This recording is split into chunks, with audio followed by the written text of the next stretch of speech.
Chapter 1. The Fire That Never Burned. It was the sort of London morning that slipped silently beneath one's skin, misty, motionless and grey. The kind of morning where chimneys puffed lazily, carriages moved with muffled wheels, and every lamplight seemed dimmed by a damp hand. In our lodgings at 221B Baker Street, Holmes sat in his dressing gown, with a sheet of unmarked newspaper laid flat upon his knees, and I was midway through an unremarkable account of my own medical notes, when Mrs. Hudson's firm but cautious knock came at the door. "A gentleman to see you, Mr. Holmes," she said as she entered. "From Surrey. Quite distressed, I should say." Holmes raised an eyebrow without shifting his gaze. "Distress is a curious perfume, Watson. I smell starch, oak ash, and cheap cologne. Likely a solicitor, or perhaps a town councillor, unused. To disorder. Send him in, Mrs. Hudson," I said, already rising. The man who entered moments later fit Holmes's deduction almost too precisely. He was broad-shouldered and well-dressed in a conservative manner, with weather-worn cheeks and the unmistakable complexion of someone accustomed to countryside air, now turned clammy with nerves. He held his bowler hat between gloved hands and glanced at Holmes as one might glance at an X-ray, nervous of what it might uncover. "Mr. Sherlock Holmes," he said, "and Dr. Watson." We both nodded. "My name is Edwin Malbank. I represent the parish council of Westermont-Lye, a quiet village in Surrey, or at least it was quiet until a most unusual matter occurred." Holmes gestured to the armchair. "Please, Mr. Malbank, begin from the beginning." The man sat stiffly. "We have an estate in the village, a manor called Greystone Hall, built in the 1700s. It's largely uninhabited now, save for a housekeeper and the groundskeeper. The last full-time resident was Lady Henrietta Deering, who passed 2 years ago. Since then, it has remained in the hands of her nephew, one Mr. Thomas Deering, a solicitor himself." Holmes steepled his fingers. "And what has occurred at Greystone Hall?" Malbank's jaw tensed. "There was a fire." At this, Holmes leaned slightly forward. "That is not in itself unusual, though I assume, given your presence here, that the circumstances were. Yes, a fire was reported by a passing postman at dawn yesterday morning. Smoke seen rising from the west wing. The local fire brigade was summoned, yet when they arrived, nothing. No smoke, no flame, no damage." "Curious," I said. "A false alarm, then?" Malbank shook his head. "That's what we thought, until we entered the west wing. The drawing-room had been blackened. The scent of burning wood lingered, but nothing was charred, no scorch marks, the furniture intact, the curtains unburned." Holmes raised a finger. "But the smell persisted." "Exactly. The scent of ash, but no ash. What's more, a young maid who had only recently joined the household claimed to have seen the fire herself. Flames in the hearth, and a figure standing before it, unmoving. But when she returned with the housekeeper minutes later, nothing, no fire, no figure." Holmes's eyes brightened. "Now we are closer to the heart." "There's more," Malbank said. "We dismissed it at first, a prank or nervous fancy, but Mr. Deering visited the estate last night and reported the same. Not only the scent, but he too saw a faint red glow from the same room while approaching the house. And again, nothing upon investigation. The logs in the hearth were cold." "Holmes," stood and crossed to the mantel. "And what explanation does your counsel give for this phenomenon?" "None. It's made the villagers uneasy. There are whispers now of Lady Deering's ghost, or something worse. I fear it will become a scandal, and the Deering family has had enough of those." Holmes turned slowly. "Have you brought anything from the scene?" Malbank nodded and drew a small envelope from his coat. Inside was a folded linen kerchief. Holmes opened it and brought it to his nose, then held it toward me. It had the acrid tang of faint smoke, though the cloth was pristine. No burn, no staining. Holmes turned it in his fingers. "Very good. This will suffice." "I beg your pardon?" Malbank asked. "You have given me a mystery without crime," Holmes replied. "An illusion without source. A fire that leaves no burn. Yes, this interests me very much. I believe we shall pay a visit to Greystone Hall." I glanced toward Holmes, already sensing that gleam in his eye, the one that appeared when logic was mocked by circumstance. "Tomorrow morning," Holmes said, "Watson and I will depart by the first train. Do not inform the household of our coming. Let us arrive unannounced and allow the mystery to present itself unmasked." Malbank exhaled with relief. "You cannot know how thankful I am." As he left, Holmes turned to me with a half-smile. "A fire that never burned," he murmured. "Tell me, Watson, what smokes, blackens, and yet never touches the wick?" "A trick," I offered. "Perhaps," he said, "but some tricks are deadlier than fire." Chapter 2. Holmes and Watson's First Discussion. The following morning saw Holmes and me aboard the early train bound for Surrey. The mists had not yet lifted from the London rooftops, and the sky outside the compartment windows remained a dull, unmoving grey, more cloud than sky, as though the world had drawn a curtain over itself. Holmes, as ever, sat in contemplation. He had brought no books, no newspapers, only the folded handkerchief taken from Mr. Malbank, which he examined every so often, as though its scent might yet confess something new. "You're unusually quiet," I remarked, breaking the hum of "The Wheels on Track." "This isn't the first time a so-called ghost has drawn your attention." He did not look up. "No, Watson, but rarely does a ghost carry with it the scent of creosote and lamp oil. Then you suspect trickery. I suspect deliberate sensory deception. And that, my friend, is a far more dangerous breed of illusion. It means the perpetrator is not simply drawing attention, but shaping belief." I leaned back. "A fire that appears, leaves behind no flame, yet still darkens rooms and unnerves the eye.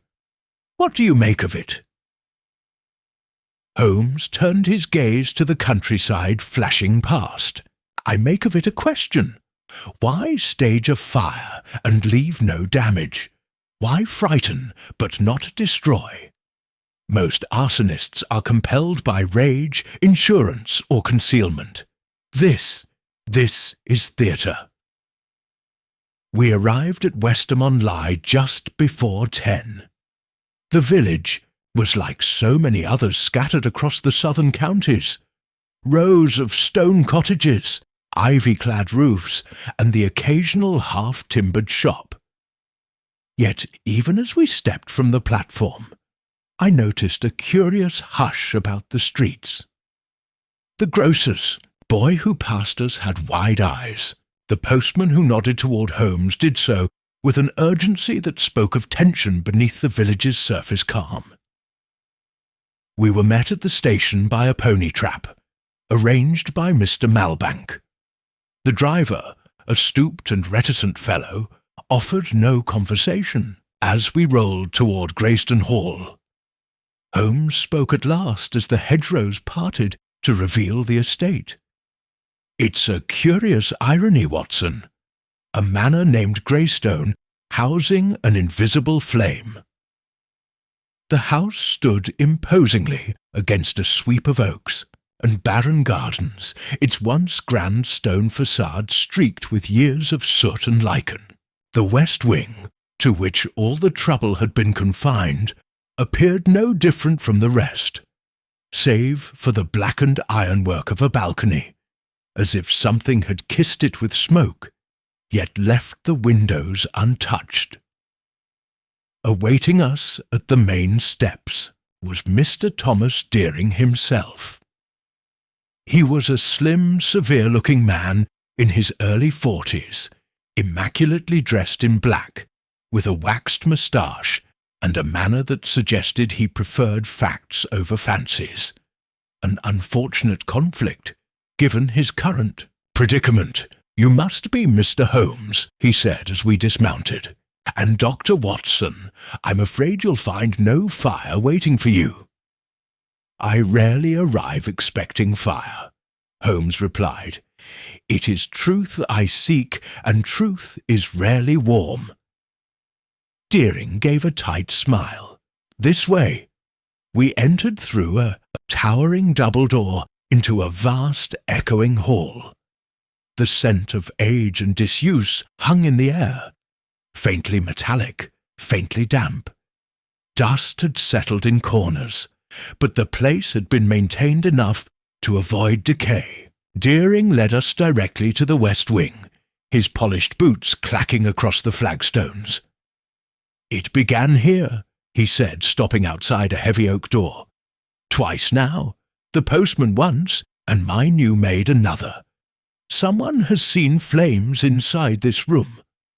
I myself saw a glow from the drive upon my approach, and yet—" He pushed the door open.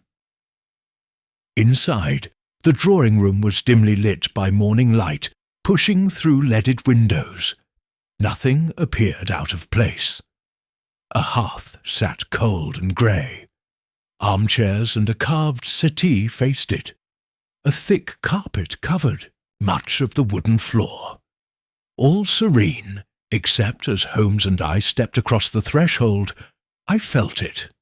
The scent, faint but sharp, the unmistakable residue of smoke, yet it clung to no visible source. Holmes circled slowly, his gaze moving like a slow current. He paused by the fireplace, then by the far window, where the lace curtain had a curious crispness at the edge, as though once dried near heat. "The scent remains," Holmes murmured, "but not the source." He knelt by the hearth, examining the interior bricks. He touched the cold logs still arranged from some long-past fire. Then, without warning, he rose and strode to the bookshelf on the far wall. His fingers traced along the edges of the spines. "Curious," he murmured. "What is?" I asked. "These books. Their lower edges are darker than the rest. Not dust, but soot, yet the upper shelves remain untouched." He turned to Deering. "May I speak with your staff?" Deering hesitated. "They're frightened. The maid who saw the glow, Elsie, is threatening to quit. The housekeeper, Mrs. Penn, will be more useful." "Then I will begin with her," Holmes said. "Watson, note every surface that appears tampered with, particularly those nearest the hearth and windows. The illusion of flame is a visual trick, but the residue— someone wanted us to believe in its aftermath. Mrs. Penn, when she joined us, was a stout, practical woman in her 50s, with a sharp tongue and little tolerance for nonsense. Holmes's questions met with brisk replies. "No, she didn't make up the figure in the room. Yes, She smelled the smoke herself. And no, there was never any sign of tampering with the windows or logs. "Have any deliveries arrived recently?" Holmes asked. "Only some linen and a crate of sealed books. Came from Mr. Deering's storage in London. We opened them here last week." Holmes's eyes narrowed slightly. "Books? Delivered to this room?" "Yes. He had them placed in the shelves by the fireplace." Holmes said nothing, but his expression shifted almost imperceptibly. When we returned to the drawing-room, he moved again to the bookcase and removed one of the volumes. He opened it. "Watson," he said, "look at this." The pages were laced with a faint crystalline residue.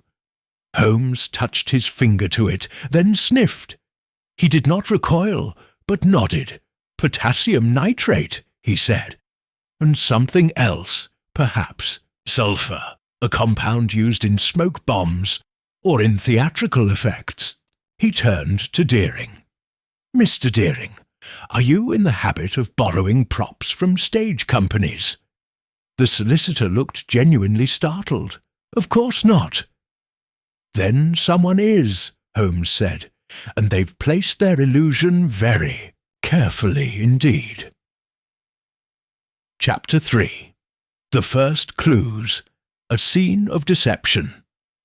Holmes remained kneeling at the bookshelf, the open volume still in his hands. The page edges, though yellowed with age, bore a slight warping along the lower margin, as if they'd once been exposed to dampness or heat. He gently shook the book. A fine silvery powder sifted from between the pages and drifted to the floor like ash. "Watson," he said calmly, "we are standing in the middle of a conjuring trick." "A trick?" I echoed, kneeling beside him. "Of what sort?" Holmes closed the book with care and returned it to the shelf, precisely as it had been found. He then turned his attention to the fireplace once more. From a small pouch in his coat, he produced a folded magnifier and began a meticulous inspection of the hearth's interior. "Note," he said, "the absence of soot in the flue. The bricks have been scrubbed, perhaps even resealed. Yet the logs are still arranged with artificial precision. These are stage logs, coated, not intended for actual fire. And here," he paused and pointed, "a faint residue on the stone, likely from a burning compound. It evaporates without leaving visible damage, but creates smoke when triggered." I bent closer and caught the faintest shimmer of white along the base of the grate. "But what could ignite such a compound without a visible flame?" I asked. Holmes smiled slightly. "Ah, there's the beauty of the deception. One can produce flameless combustion using a small chemical wick, or even a lens and sunlight, given proper placement. However, I believe this trick was even more insidious, likely electrical. Concealed wiring, perhaps even timed ignition. Not amateur work. Then the entire phenomenon, the fire, the smoke, the glowing figure the maid claimed to see. Staged, Holmes said firmly. Crafted with care, and meant to suggest something supernatural. He stood, brushing the dust from his knees. And yet, despite the artifice, someone has taken great pains to conceal it. Which begs the question, why? Mr. Deering had rejoined us at the door, his brow furrowed. I assure you, gentlemen, I had no knowledge of any such devices or theatrical compounds being in the house. Holmes gave a curt nod. Of that, I am inclined to believe you. You seem more annoyed by the attention than drawn to its effect. Deering sighed. Truthfully, I intended to sell Greystone. My aunt's passing left me its sole inheritor, and I've little taste for country estates. but I cannot sell a house that the locals believe to be haunted." "Ah," Holmes said, "now we reach the motive." I glanced at him. "You believe someone is sabotaging the sale?" Holmes tapped a finger against his temple. "Or controlling it." He paced the room slowly, fingers brushing along the curtain edges, pausing at the far window where the morning light now spilled weakly across the carpet. "The figure," Holmes said half to himself, "seen only from outside, described as unmoving, glowing, not fire, but reflected light, red. That, Watson, tells us much." I considered. "Glass?" Holmes nodded.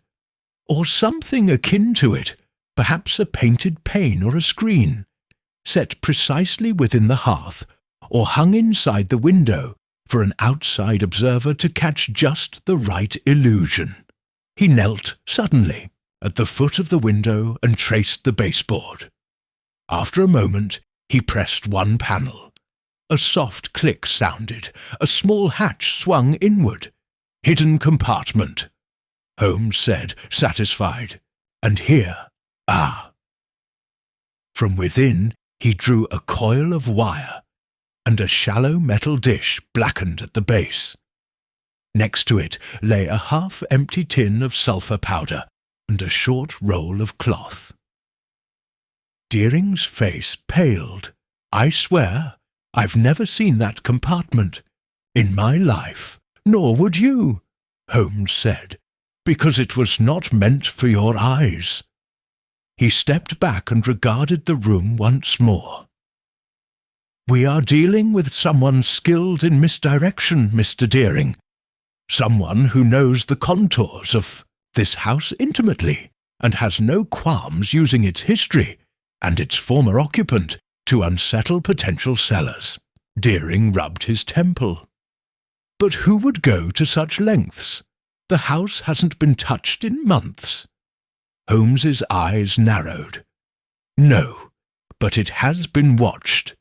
Tell me, aside from the housekeeper and the maid, who else has keys to this estate?" Deering thought. "Only the groundskeeper, Mr. Fulmer.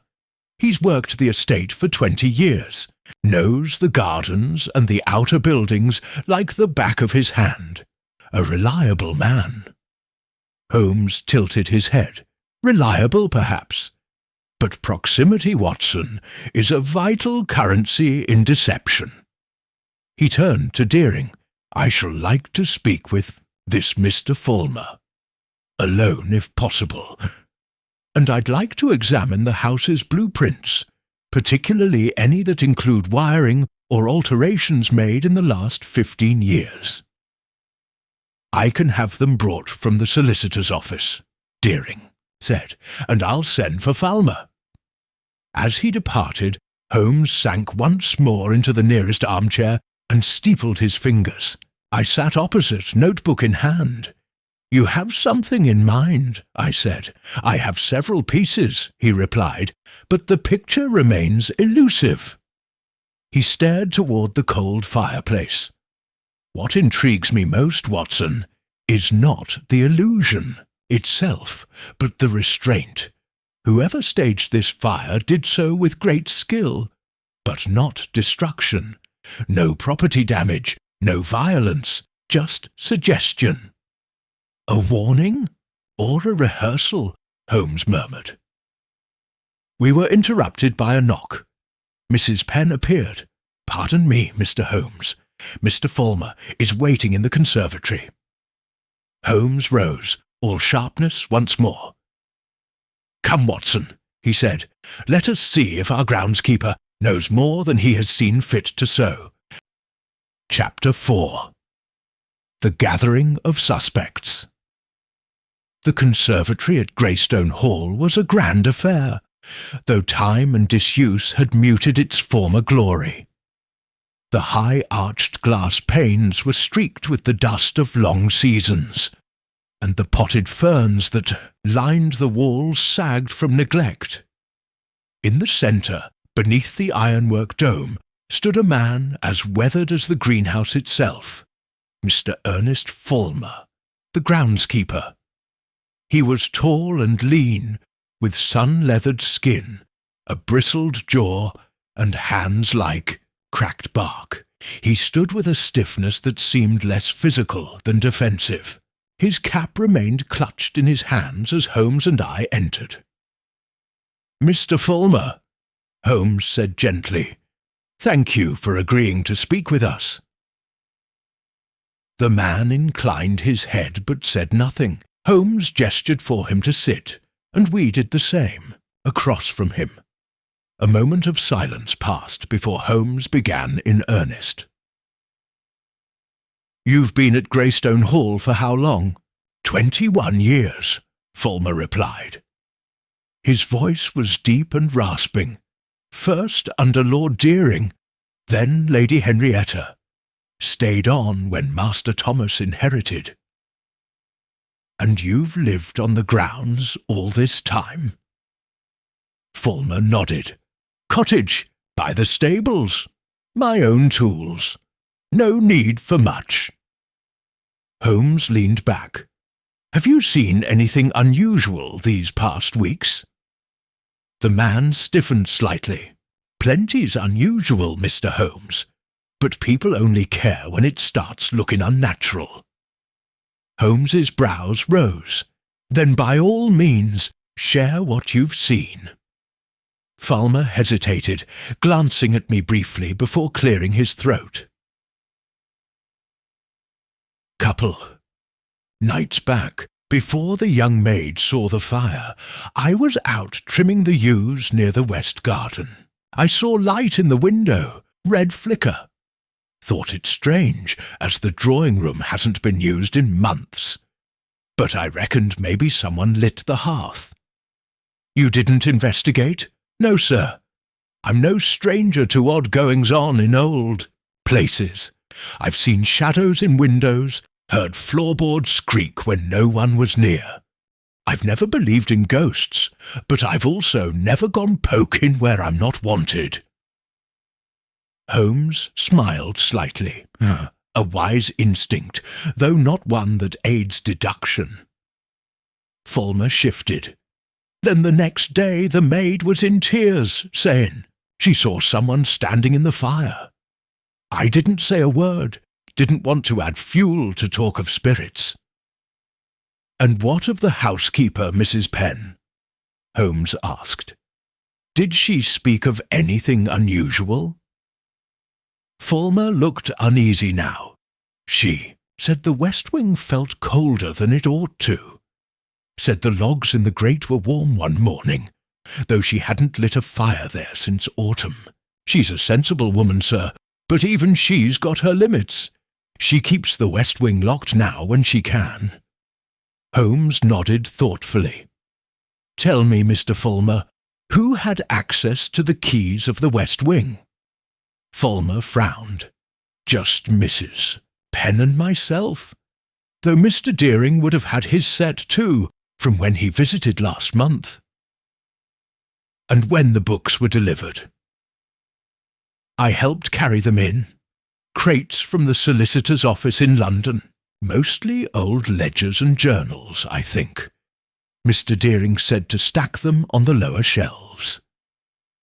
Holmes exchanged a glance with me. "And no one else has entered the house since?" Fulmer hesitated.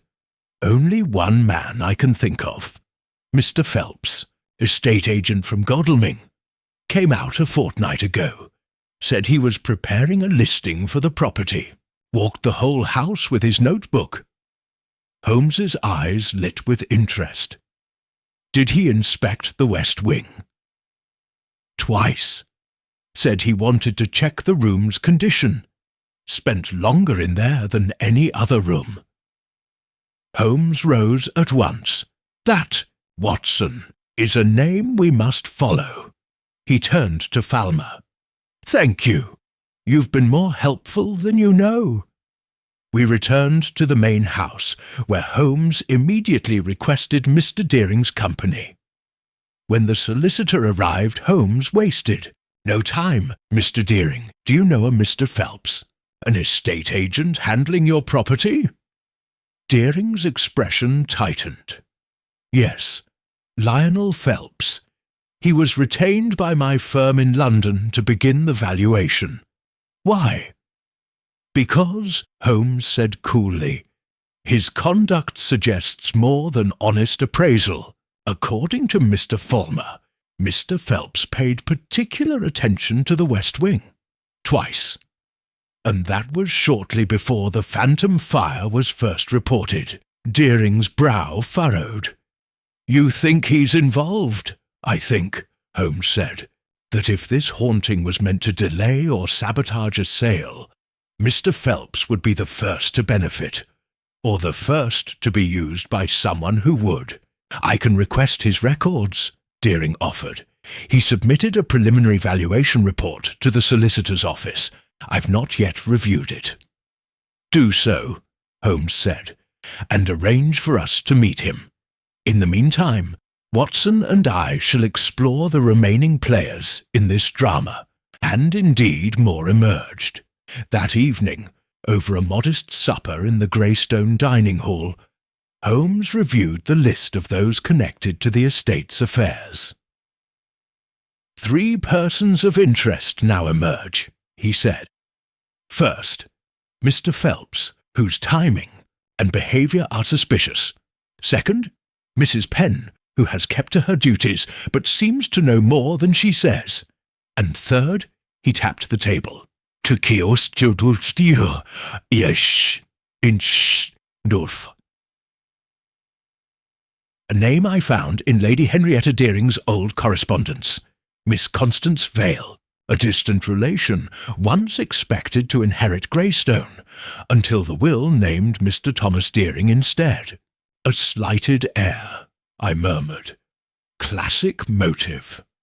Precisely, Holmes said, and she too lives in Surrey, just 10 miles south. He stood. We shall pay her a visit tomorrow.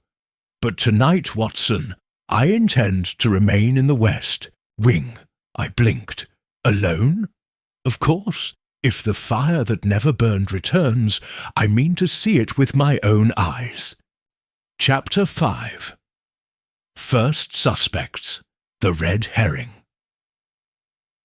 The night was utterly still. At precisely 10 o'clock, Holmes took up his vigil in the drawing-room of the West Wing.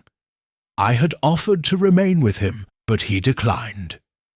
If this illusion is to reveal itself again, Watson, it must find me as it found the others, alone and unannounced. And so I left him with nothing but his pocket notebook, a small chemical lantern, and the faint smell of creosote lingering in the air. I slept fitfully, my dreams clouded by visions of flickering light and whispering shadows. When I awoke at dawn and returned to the West Wing, I found Holmes seated exactly as I had left him, upright, alert, and unshaven, with a fire in his eyes sharper than any flame. "Well?" I asked. He stood and brushed his coat. At precisely 1:30 in the morning, Watson, the drawing-room grew warmer, not colder. The air shifted. And then, yes, there was a glow. My pulse quickened. From the fireplace? No, from the bookshelf. The third shelf, left of the hearth. A dull red light for no more than 10 seconds. Then darkness.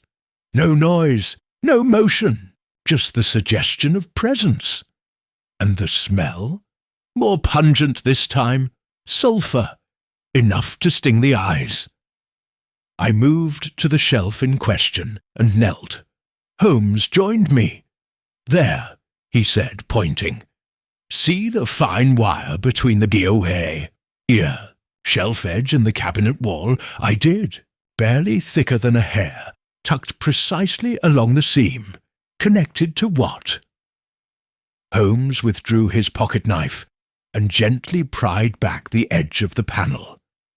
Inside was a tiny brass mechanism, no larger than a snuff-box.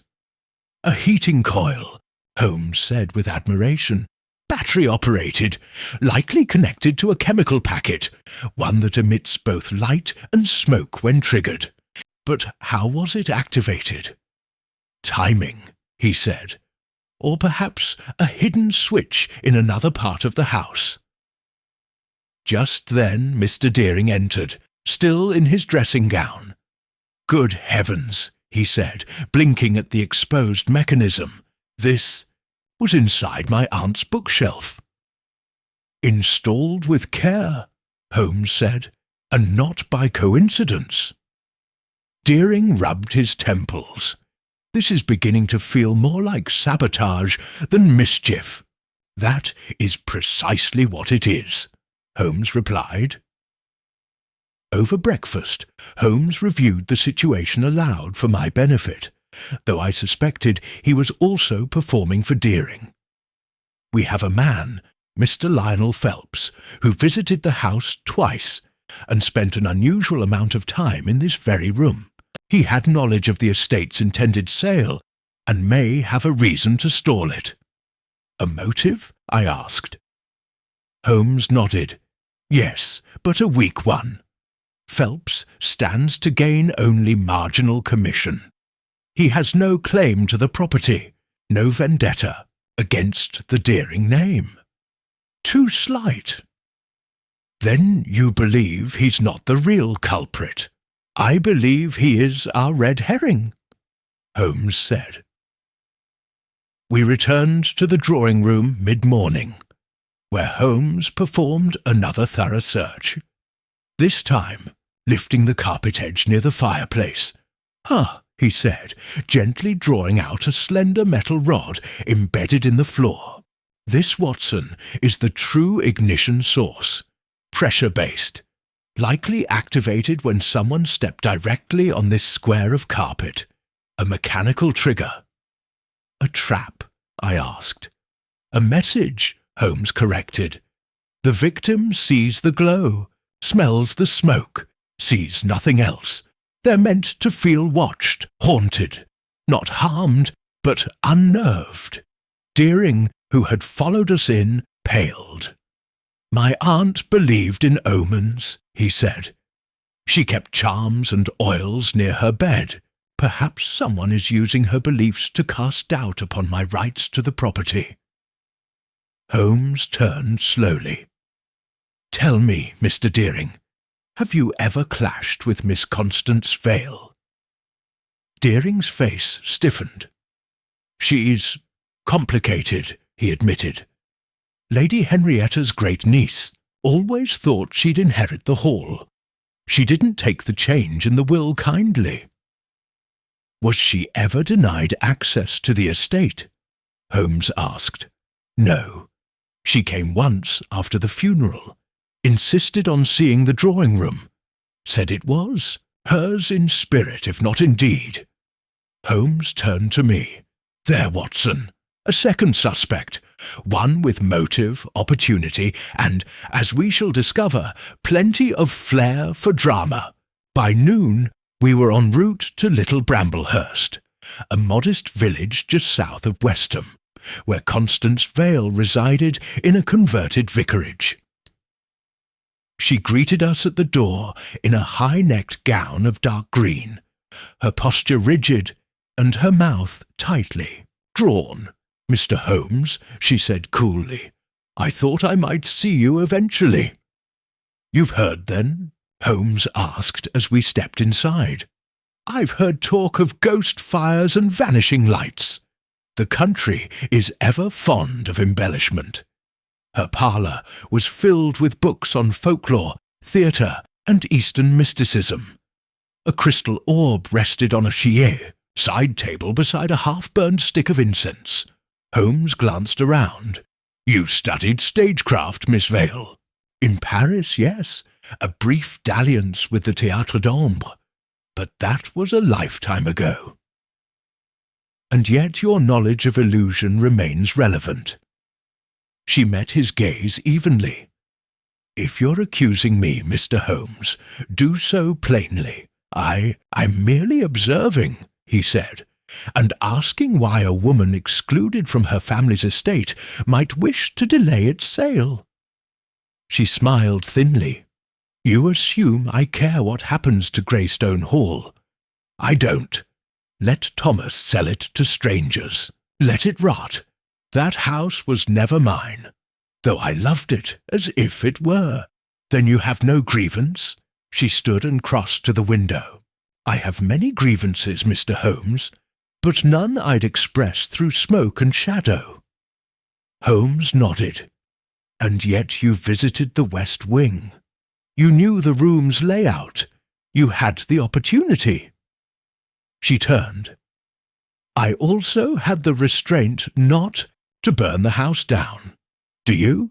Holmes chuckled. Fair point.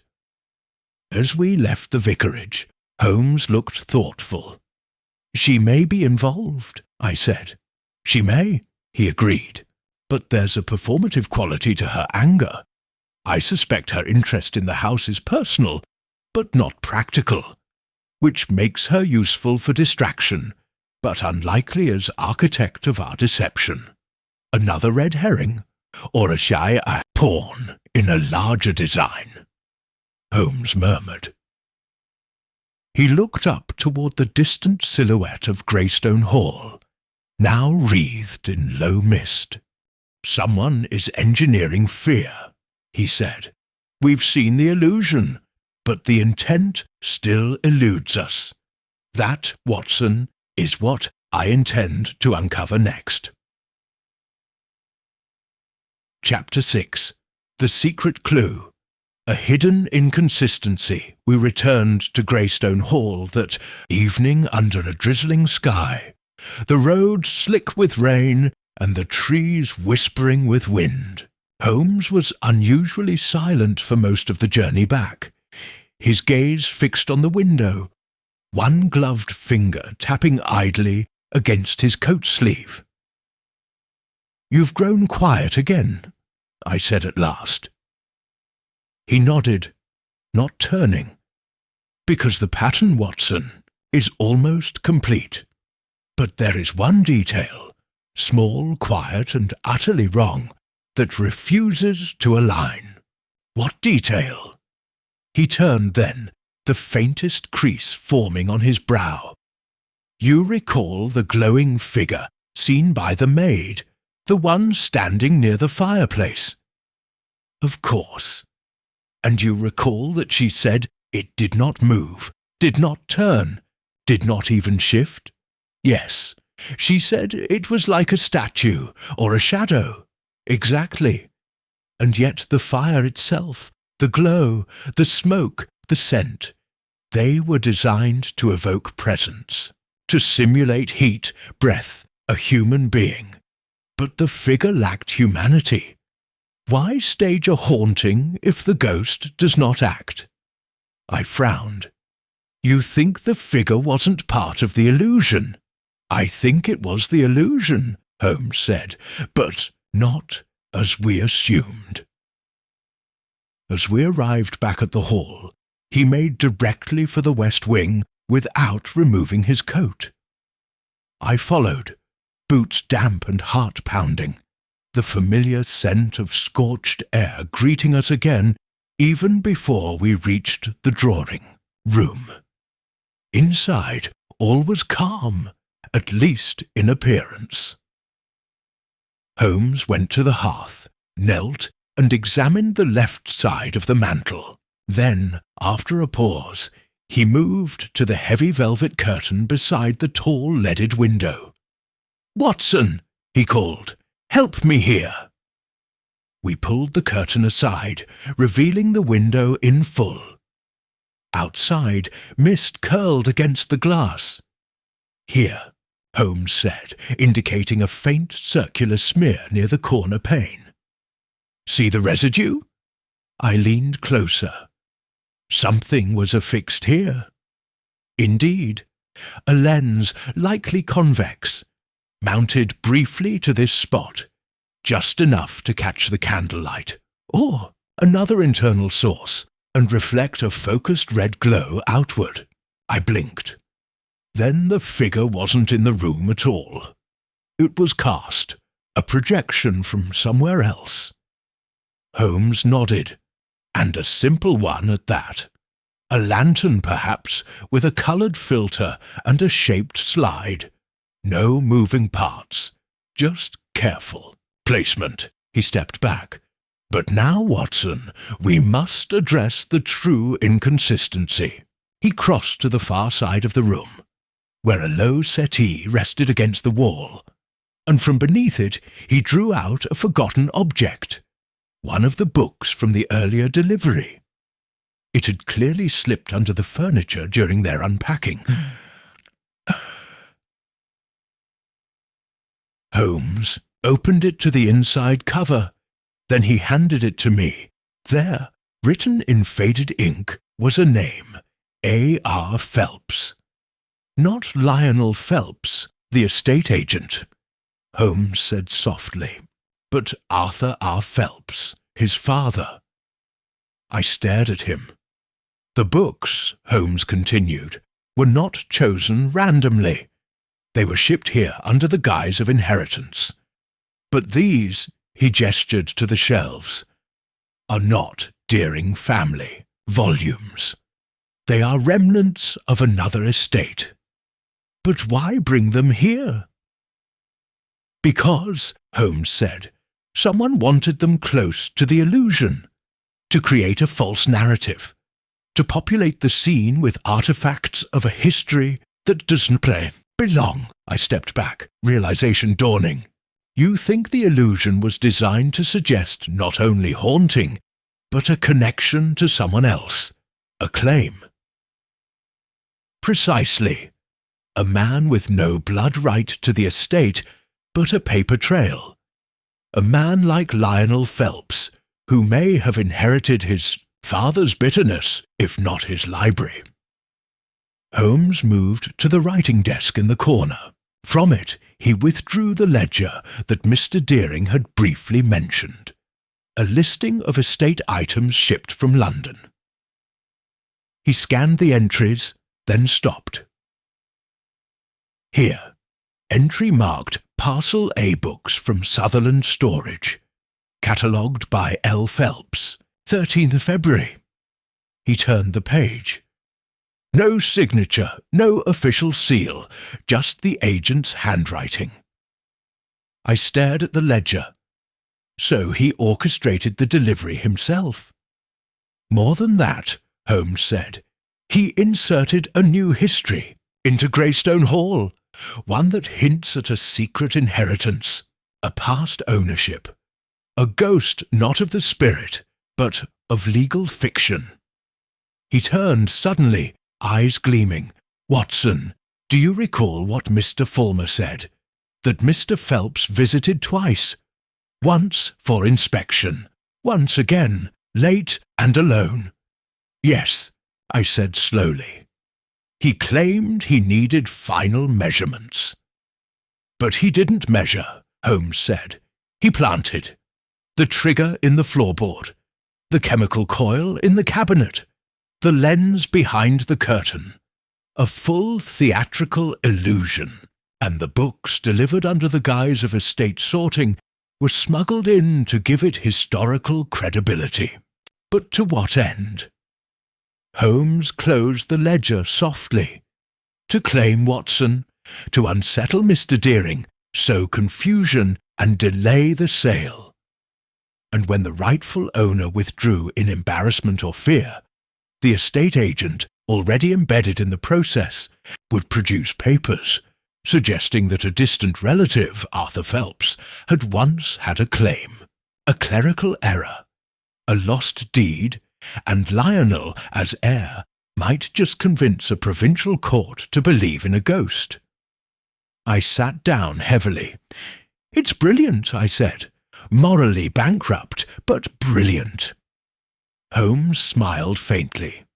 Deception often is. We both looked toward the hearth again, its logs arranged neatly, as if awaiting a fire that would never truly burn. Holmes exhaled. Now we have the architect. But before we act, We must allow him the opportunity to reveal the final layer, because I believe Mr. Phelps has one more act to perform. Chapter 7. The Crime Grows Stranger. We remained at Greystone Hall under a slate-grey sky, the clouds thick with unshed rain. Holmes, though satisfied with the trajectory of the investigation, had become increasingly withdrawn as the day wore on, his mind sharpening like a scalpel poised over an unseen incision. It was nearing twilight when the twist came. We had just returned from a short walk along the eastern hedgerows, Holmes favouring quiet steps over conversation, when we were met by a flustered Mrs. Penn in the entryway. "Mr. Holmes, Dr. Watson, you'll want to come at once. There's been, well, something's happened." We followed her swiftly through the front hall and up the west staircase to the drawing-room. There the door stood ajar, and the smell of sulphur hung, heavy in the air once more. Inside, the scene had changed. The curtains had been drawn wide open, the furniture rearranged, and on the floor before the hearth lay a crumpled figure. It was Mr. Lionel Phelps. He was breathing, but just barely. Watson rushed forward and knelt, feeling for a pulse, inspecting the man's pupils. "He's been drugged. Possibly a sedative. His breathing is shallow, but even." Holmes surveyed the room, his expression unreadable. "Check his hands." I did so. Ink stains on the right thumb and forefinger, and here a nick on the palm. Recent, possibly from a blade. Holmes turned his attention to the hearth. A fire had been lit, but oddly. The flames were smoky and low, and no warmth radiated from them. Beside the grate, 2 of the faux books from the shelf had been torn open, their hollow interiors now blackened at the edges. Holmes knelt.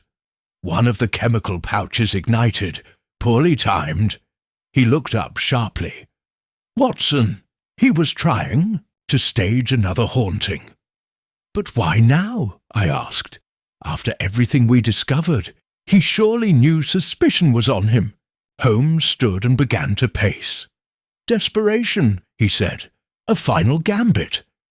Phelps must have known we were closing in.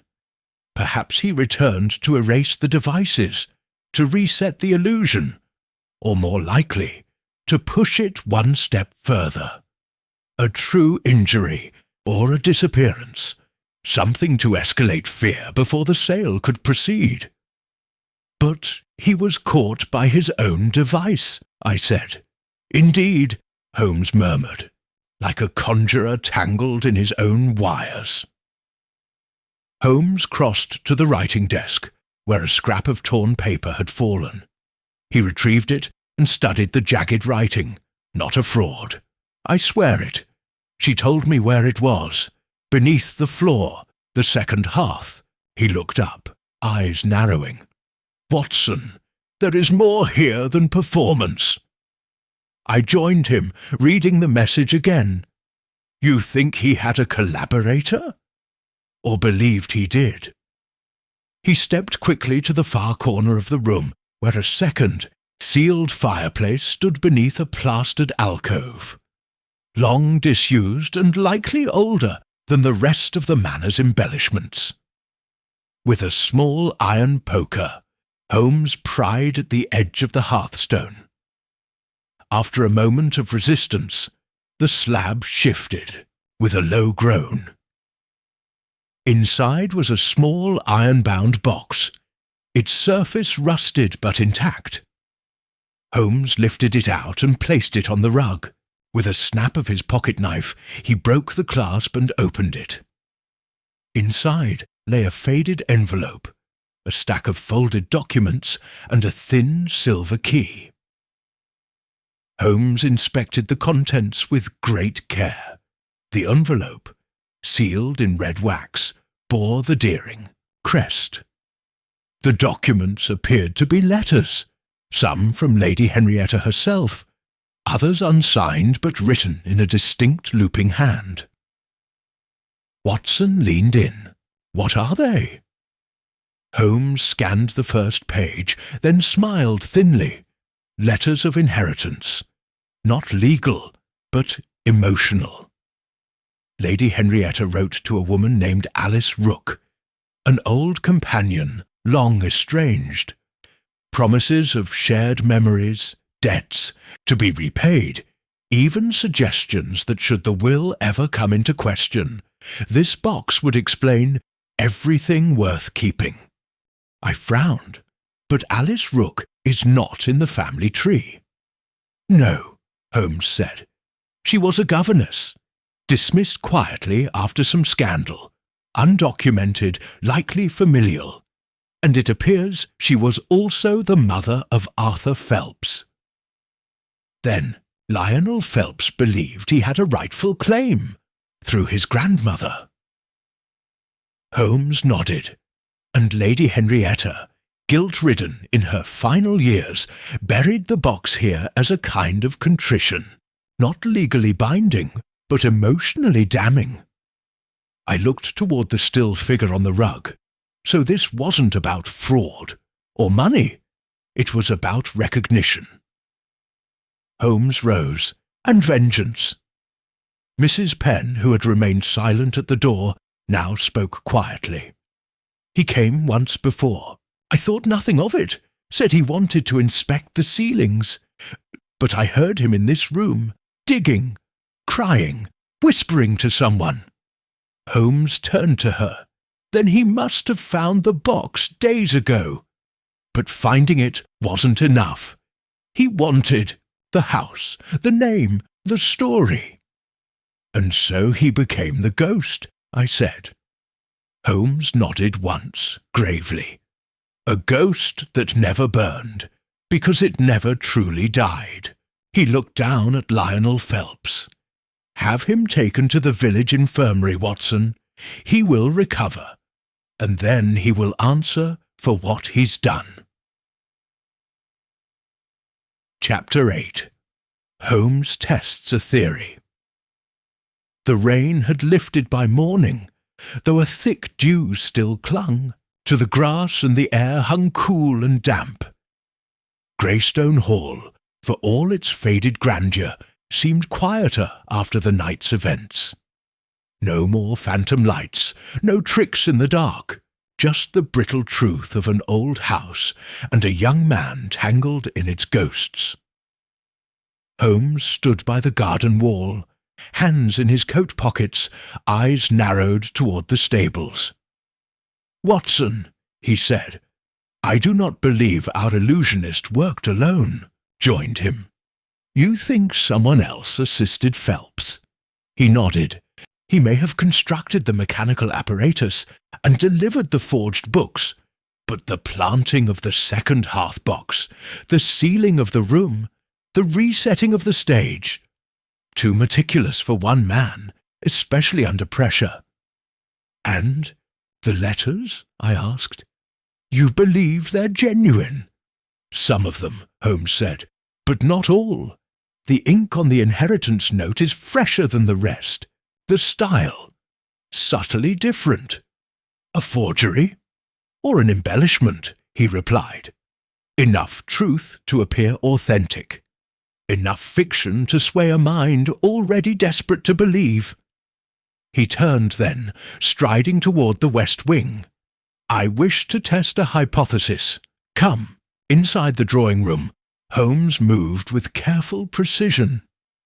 He first checked the floorboards around the hearth, confirming the position of the pressure trigger we had discovered earlier. Then he returned to the second, sealed fireplace, where we had found the iron box, and began a methodical inspection of the wall above it. With gloved hands, he pressed at the plaster. Nothing. Then, after a few moments, his fingers halted over a faint indentation, a seam barely visible. He took his penknife and traced along the line. With a soft crack, the plaster shifted. A panel, thin and cleverly concealed, swung outward. Behind it lay a narrow cavity. Inside, a small mirror, angled, and a tin reflector, mounted on a wooden bracket. A projection apparatus, Holmes murmured. Simple, but effective. The same sort of illusionist's trick I saw in Montmartre years ago. Light from a hidden lantern shines through a stencil, cast by the mirror into the fireplace's depth. He turned the mirror gently, revealing the slide. A figure cloaked in flame. So the ghost in the fire was quite literal, I said. Holmes nodded. And this confirms something else. Phelps wasn't working entirely from memory or malice. He had knowledge of this space, precise architectural knowledge. He turned to me. Someone told him about this panel. Someone with access to the house's older blueprints. Someone who might appear harmless, but has been here all along. I frowned. The groundskeeper. Holmes shook his head. No, Mr. Fulmer is direct, honest, and far too practical. If he'd known of the compartment, he would have boarded it up. No, the key is Mrs. Penn. I blinked. The housekeeper? She has managed this house for nearly 2 decades, oversaw the Deering archives, likely cleaned and restored this very room herself. She would have known about the old panel, even if she'd forgotten it consciously. And it's possible she discovered the iron box years ago, but chose not to. Report it. Why? Loyalty, Holmes said, or guilt, or perhaps self-preservation. We found Mrs. Penn in the kitchen, preparing tea with steady hands. Holmes wasted no time. Madam, what do you know of the second hearth in the West Wing? She looked up slowly, her face unreadable. More than I ever intended to say. Go on, Holmes said gently but firmly. She set down the kettle. I found the panel 15 years ago. I was scrubbing the wall after a chimney leak. It opened when I leaned against it. There was no box inside then, just dust and an old nail. I never told Lady Henrietta. I thought, well, some secrets do better staying secret. And the box? Holmes asked. Did you place it there? No, she said, but I knew it was odd seeing Lionel Phelps go straight to that spot. He didn't fumble or search. He knew. So you said nothing? She nodded. He asked me questions about the family, about old arguments. At first I thought him curious. Then I noticed he was here too often, walking the halls, checking corners. I wanted to confront him, but he always smiled like a man with a right to be here. Holmes paced. Then I ask one more question. Did he ever mention Alice Rook? Mrs. Penn stiffened. Yes, once. He said he was tracing a maternal line. Asked if I knew of a governess with a broken heart. I told him to look in novels, not ledgers. Holmes turned to me. There it is, she told him. Whoever she is, alive or gone, someone fed him the story. Perhaps an old letter, a rumour, something to fuel his fire. He returned to Mrs. Penn. And you didn't warn Mr. Deering? She flushed. It wasn't my place. It became your place, Holmes said softly. When you let the lie unfold, Mrs. Penn looked away. I see that now. Holmes exhaled and stood still. Watson, we now understand the shape of the deception, but what remains is to determine whether it was ever meant to succeed or merely to destroy. That night, Holmes returned alone to the West Wing once more. But this time He brought no lamp, only a single match, a mirror of his own, and a question: why stage a ghost when you could become one? Chapter 9. A second attempt. The culprit strikes again. The morning that followed Holmes's solitary vigil in the West Wing was marked by a strange quiet. The usual stirring of footfalls from the halls of Greystone Hall, the creak of treads, the rattle of breakfast crockery, seemed muted, as though the house itself were holding its breath. I found Holmes already seated at the breakfast table, the morning paper untouched beside him. His coffee had gone cold, but his eyes were sharp and restless, as if he'd spent the night reading signs in the dust and drawing maps in his mind. "You saw something last night," I said, sitting across from him. "I heard something," Holmes replied, "and that may prove even more useful." He leaned forward. At 2:15, the door to the West Wing creaked open. Not wide, just an inch. Someone watching. Someone waiting to see if their phantom still held power. "Phelps?" Holmes shook his head. "No. Phelps is still under guard at the infirmary, barely able to sit upright, let alone orchestrate midnight hauntings. No, this was someone else." I frowned. But who would dare continue the charade now? Holmes tapped the table gently. "That's what I intend to find out." He stood. "Watson, let us take a morning walk. Not through the grounds this time, but behind them. There's a copse of trees south of the estate. I believe it may provide us a different vantage." We took to the path, boots crunching against the damp gravel, mist curling between the hedgerows. Holmes was silent until we reached the copse, a sheer gathering of birch and ash behind the southern wall. From here, the rear of Greystone Hall was visible, including the West Wing windows. Holmes crouched beside an overturned barrel near the stone wall, its wood softened with moss. "Notice this," he said, pointing to the ground. "Boot prints, heavy, recent. The same tread as those I saw beside the West Wing's servant entrance 2 nights ago." He turned toward me. "Someone watched the house from here, perhaps multiple times. See the crushed tobacco near the roots? Someone stood, smoked, waited, and what were they watching for?" "The glow," Holmes said, "or its absence. I believe they were gauging the impact of their work, whether the illusion still took root. But if not Phelps, then who?" Holmes straightened. "That is what I intend to determine tonight. But first, we must bait a hook." Back at the house, Holmes asked Mr. Deering to arrange a quiet announcement, one meant only for the staff and solicitor's office. A simple statement that the final legal documentation for the sale of Greystone Hall would be signed by the week's end, and that no delay, spectral or otherwise, would change the outcome. "It's not true, of course," Holmes whispered as we walked the corridor.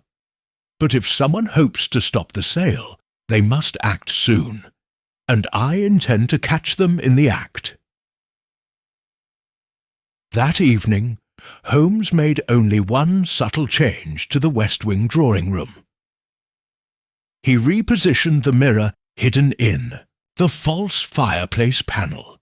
"Now," he said, "it no longer reflects inward, it reflects outward, toward the stables." "Why?" I asked. "Because if the ghost reappears tonight, Watson, it will be facing the wrong way. And only someone who knows the original construction of the illusion will know it's incorrect. Made our preparations." Holmes hid himself in the corridor outside the West Wing.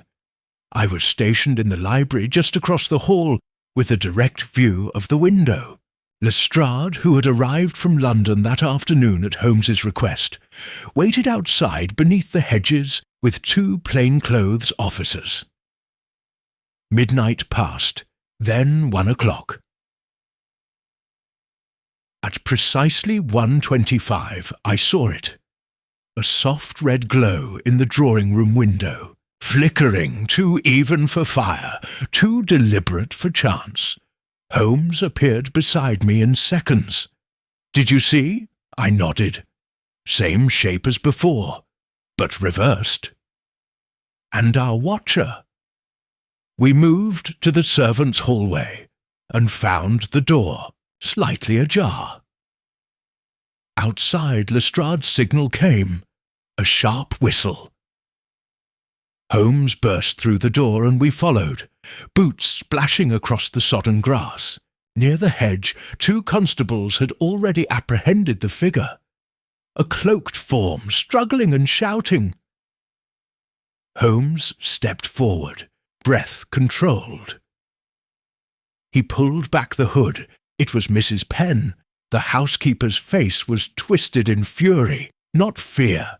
"You fools!" she spat. "You don't understand. That house is hers, not his." Holmes's voice was calm. "You're speaking of Alice Rook. She raised Lady Henrietta from a girl," Mrs. Penn snapped. "She loved her more than any brother or son, and she was promised something. Not just money, legacy, the house, a chance to be remembered." Holmes turned to me, and there it is, the final piece. He looked back at Mrs. Penn. "You fed Phelps the story, perhaps even the letters.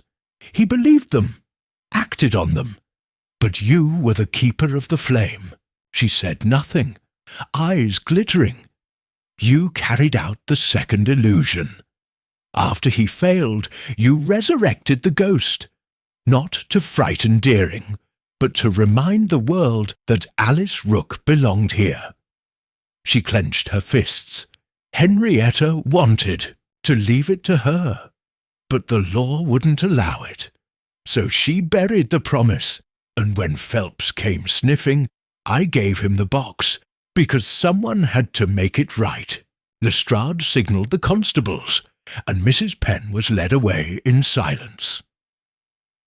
Back inside, Holmes stood in the drawing-room one last time. "A ghost," he murmured, "crafted by memory, bitterness, and a little stagecraft." I joined him at the hearth. "So it's over?" He looked at the extinguished grate, then at the walls that no longer flickered with false fire. "Yes, Watson, this time the fire has burned out, for good." Chapter 10. The True Motive.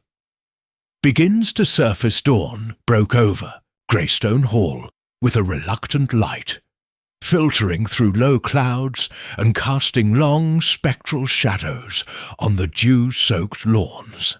The events of the previous night, the capture of Mrs. Penn, and the peculiar staging of ghostly apparitions had unsettled both the household and our investigation. As I joined Holmes in the drawing-room, the atmosphere was heavy with anticipation and lingering hints of deception.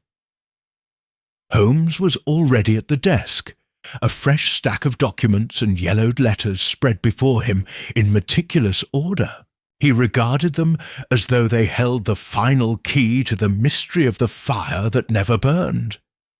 His eyes, bright and calculating, scanned the papers with a purposeful intensity that betrayed little emotion.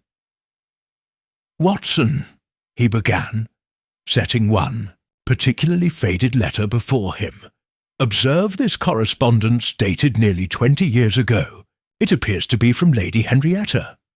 Deering herself, addressed not to her legal heir, but to a Mrs. Alice Rook, a governess turned confidant.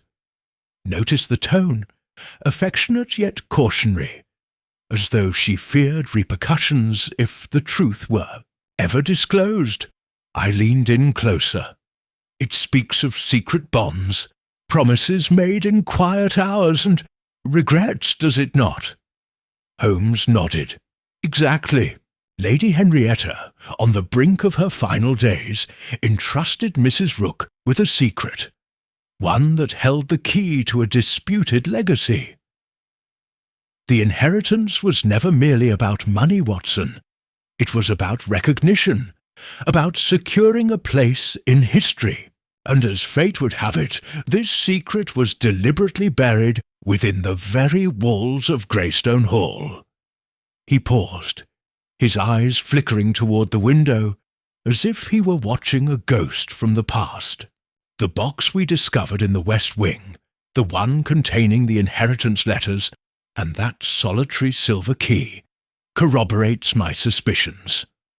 It was hidden away with the purpose of ensuring that a promise, once made, could be resurrected at a time of turmoil. I felt a stirring of realization. And you suspect that this promise has been exploited?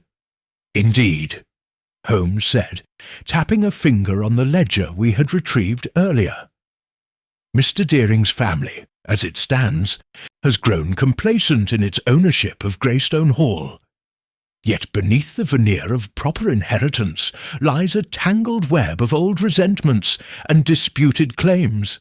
The letters reveal that Lady Henrietta had, in her final act of contrition, intended to secure a small yet significant legacy for Mrs. Rook, a legacy that might have vindicated her, even if it disrupted the Deering line.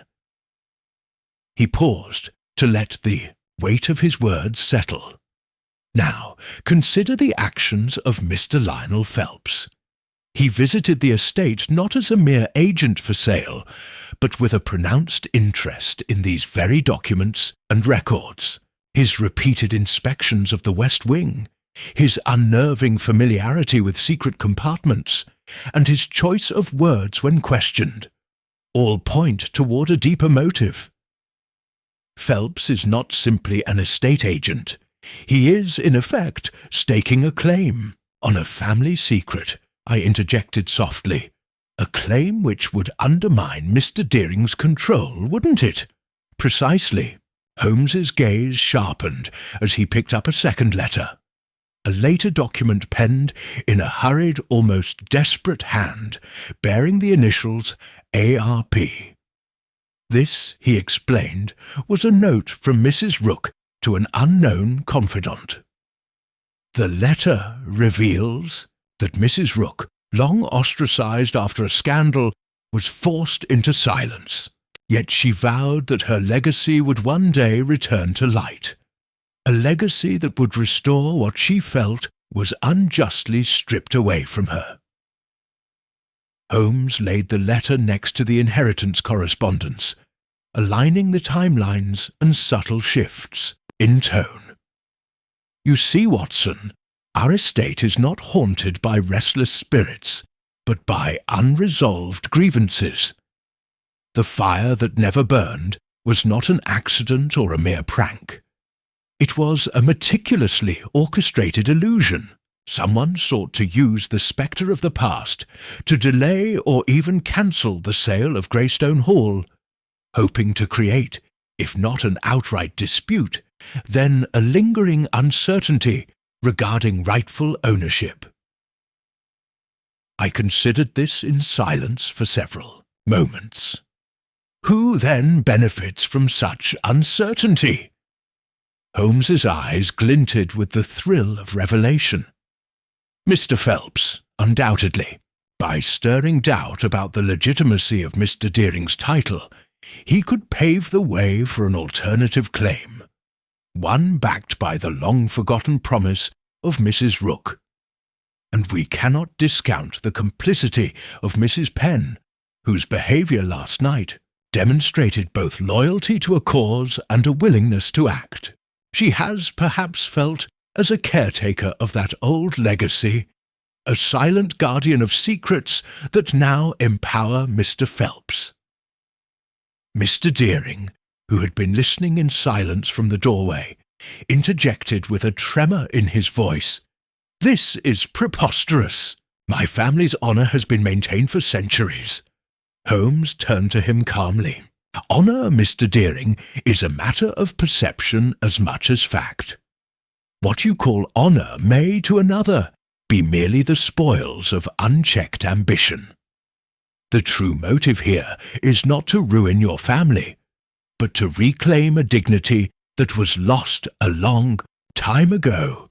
Mrs. Rook's promise was not of wealth, but of acknowledgment. And in the hands of men like Mr. Phelps and his silent accomplice, Mrs. Penn, it becomes a tool to challenge the status quo." Deering shook his head, but his eyes betrayed his inner turmoil. "I understand nothing of this." Holmes's tone grew measured, almost sorrowful. "You are trapped by convention, Mr. Deering. And now, as this legacy rises like smoke from the embers of the past, you must confront the possibility that it was always meant to be contested." I saw Deering's resolve falter for a moment before he straightened. "Then what do you propose?" Holmes gathered the documents, his fingers deftly rifling through the papers, as though searching for the precise piece to complete a puzzle. "The truth, Watson, is that this entire sequence, the ghostly fire, the misplaced letters, the secret compartment, and the actions of Mr. Phelps, has been orchestrated to draw out those who still believe in the old ways of inheritance. Again, honour. It is not only a challenge to Mr. Deering's claim, but a call to reawaken passions long dormant."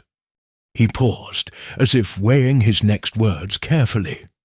"We must now set a final trap, to force Mr. Phelps and anyone linked to this ancient promise to reveal themselves. The documents are the bait. If we announce that a reformed copy of Lady Henrietta's final will be published by an authoritative source, the conspirators will be compelled to act to secure their own positions in this resurrection of legacy." I nodded slowly, the plan coalescing in my mind. "It will be a trap set with paper and ink, a verbal entrapment where the guilty will speak." Holmes's smile was both grim and triumphant. "Precisely. We shall convene a meeting with the remaining inheritors and confidants, a final gathering, to discuss the new valuation of the estate. I expect that when Mr. Phelps sees how determined I am to expose every hidden motive, he will make a fatal miscalculation." Deering looked at us with a mixture of fear and defiance. "You plan to expose us all in one go?" "Not expose, Mr. Deering, but to confront," Holmes corrected him. "To let the truth out into the open. Only then can Greystone Hall be freed of the spectres that haunt it, and its rightful owner stand unchallenged." With that, Holmes and I left Deering to his troubled thoughts. As we stepped out into the cool morning, the estate loomed behind us, a sombre reminder of secrets buried deep within its walls. "Watson," Holmes said as we strolled along the overgrown path toward our carriage, "this case grows stranger by the hour. It is not merely an inheritance dispute, it is a contest of old ideologies and new ambitions, and the true motive, reclaiming a lost dignity through deception, shall soon be laid bare."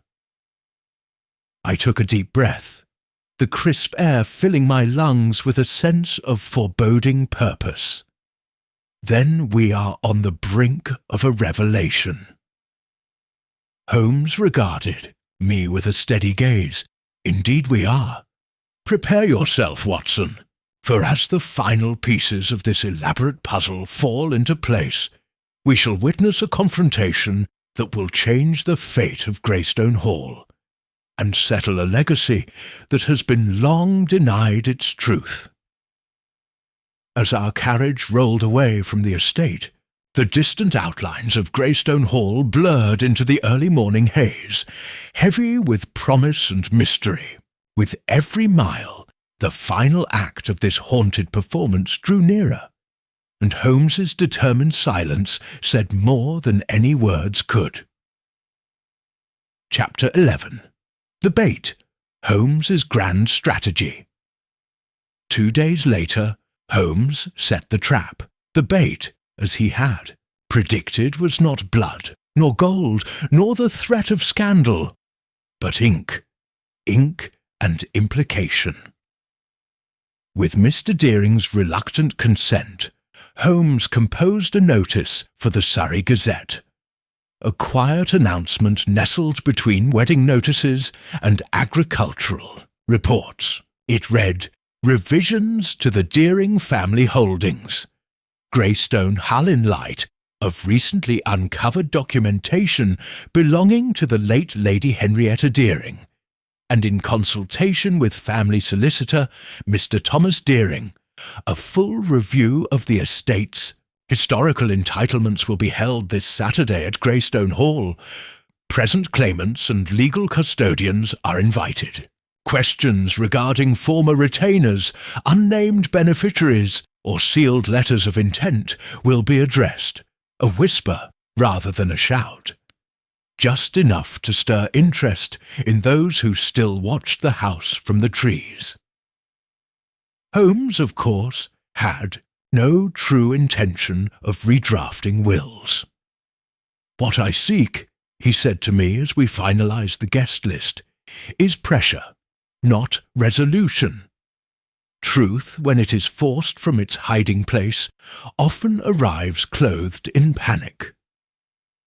He invited 3 people. Lionel Phelps, now recovered enough to travel under escort from the infirmary; Miss Constance Vale, whose previous indignation had waned into silence; and, quite unexpectedly, Mrs. Eliza Haskett, a former maid at Greystone, who had served under Lady Henrietta 2 decades prior, and had, according to Holmes's quiet inquiries, once been closely acquainted with the elusive Alice Rooke. "It is always the minor characters who hold the final piece," Holmes said, lips curling faintly. "History loves to bury them." The drawing-room was prepared for the gathering. The false hearth remained sealed, the lenses and wires removed. The scent of burned sulphur had long since faded, replaced by beeswax polish and dust. Holmes had instructed that the room be exactly as it was when Lady Henrietta died. Curtains drawn wide, fireplace cold, shelves filled with the estate's original books. When the guests arrived, the tension was almost visible. Mr. Phelps, dressed in a borrowed suit and walking stiffly, wore a look of guarded defiance. Miss Vale entered in mourning grey, and nodded only once, to me, not to Holmes. Mrs. Haskett, small and soft-spoken, seemed unsure why she'd been summoned at all. Holmes waited until the servants had withdrawn, and the door was firmly shut. He stood by the hearth, his back to the cold grate. "I thank you all for coming," he began. "This matter, though legal in form, is moral in essence. What you see here is not the summation of documents, but the unspooling of motive. The fire that never burned was not conjured to frighten, but to signal. It called attention not to ghosts, but to a legacy left hidden, a legacy born of regret." Phelps shifted in his chair. "If you're here to shame me again, Holmes, you'll be disappointed. I never asked for scandal. I only followed the clues that were laid before me." Holmes smiled faintly. "And you followed them with considerable ingenuity. The placement of the false glow, the mirror panel, the planted books, all commendable, if misguided. But I fear your story contains a flaw. He stepped forward, producing from his coat a single page, one of the letters found in the iron box. This, you claimed, was written by your grandmother, Alice Rook, but the ink used in this letter was commercial blue-black, a blend introduced by a London stationer in 1898, the same year you were born. Your grandmother, according to our records, had already vanished into a poorhouse by then. Phelps paled. That proves nothing. It proves you forged this particular letter, Holmes said softly. Not to deceive the law, but to deceive yourself. You needed it to be true. And so, when Mrs. Penn, keeper of secrets, offered you the box and a story, you leapt upon it with the fervour of a man chasing inheritance not out of greed, but from desperation to belong. The silence that followed was dense. Miss Vale broke it. And what of me, Mr. Holmes? What legacy do you claim I chased? Holmes turned to her. You were never part of the deception. You were a decoy. Mr. Phelps ensured his own presence was subtle, even servile, while you, as the wronged relative, created the storm. Your indignation made his silence seem trustworthy. She opened her mouth to protest, but closed it again with a short breath. Then Holmes turned to Mrs. Haskett, who had sat quietly the entire time. Mrs. Haskett, he said gently, you once worked in this house when Alice Rook was dismissed. You heard the arguments. You saw the aftermath. What was said? She blinked, clearly caught off guard. Only that... Lady Henrietta cried, sir, not in anger, in shame. She said she couldn't change the law, but she'd try to change the memory. That's all I remember. Holmes nodded. Then you have said enough. The motive, Watson, is now clear. He turned to us all. The fire that never burned was not an attempt to harm. It was an attempt to restore, to force Greystone Hall to remember a woman history tried to erase. But in doing so, Mr. Phelps crossed a line. Deception in pursuit of justice is still deception. Phelps's voice cracked. I didn't want to take the house. I only wanted the truth told. And it has been, Holmes replied, stepping forward. But not by your hand. You tried to force the past to speak when it had already whispered everything it needed. He placed the forged letter on the hearth, then lit a match. The paper curled in the grate, flames licking at the ink that had once tried to change fate. As we watched it blacken and vanish, Holmes turned to Deering, who had remained standing by the doorway, silent and white-knuckled. I suggest, Mr. Deering, Holmes said calmly, that you commission a plaque, small, modest, beneath the west wing window, in memory of Alice Rook, who kept the flame when others turned away. Deering said nothing for a long time. Then, to my surprise, he nodded, and so the bait had done its work, not to lure in a killer, but to release a truth long smothered beneath silence and soot. Chapter 12. The Moment of Recognition. The following morning brought with it a new kind of stillness, not the anxious hush of a house hiding secrets, nor the charged silence before revelation, but something gentler.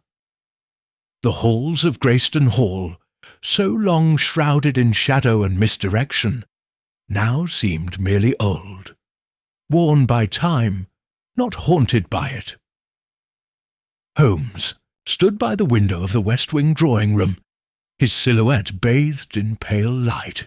The fireplace behind him was once again cold, no longer the stage for illusion or intrigue. "You've gone quiet," I said, stepping into the room. "I'm listening," Holmes replied, his voice soft. "To what?" He turned to me. "To the echo of what's not here." I smiled faintly. "Meaning?" "Meaning," he said. "The ghost has finally left." I joined him at the window, where the garden beyond lay slick with dew. The fog had lifted in the night, and the grounds stretched out unbroken. No figure stood by the hedgerows. No hidden eyes peered from the trees. "Greystone is just a house now," I said. Holmes nodded. "Yes, and that is as it should be." There was a knock at the door. It opened to reveal Mr. Deering, unusually subdued. He carried in his hand a single sheet of thick parchment, yellowed, hand-lettered. "It's been commissioned," he said quietly, offering it to Holmes. "The plaque. I chose your words." Holmes took it and read. Then, after a moment, folded it carefully and handed it back. "You did the right thing, Mr. Deering." Deering looked around the room, his eyes lingering on the shelf where the ghostly red light had once glowed. "Do you believe she'll be satisfied now? This Alice Rook?" Holmes tilted his head. If she ever returned to this house, it was not as a ghost, but as a memory shaped by guilt. That memory has now been acknowledged, not in law, perhaps, but in legacy. Deering nodded. "I will speak to the solicitor. No changes to the title, of course, but a small trust, perhaps, for underprivileged tutors or displaced women. Something to give her name meaning." Holmes's eyes softened. That would be fitting.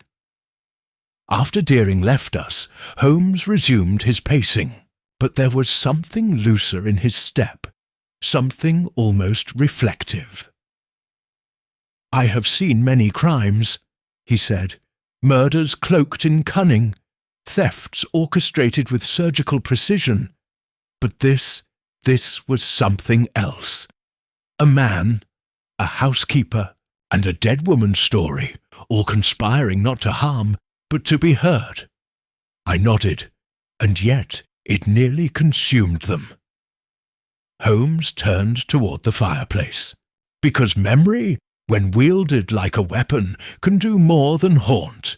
It can manipulate, distort, even kill." "Phelps didn't kill anyone," I offered.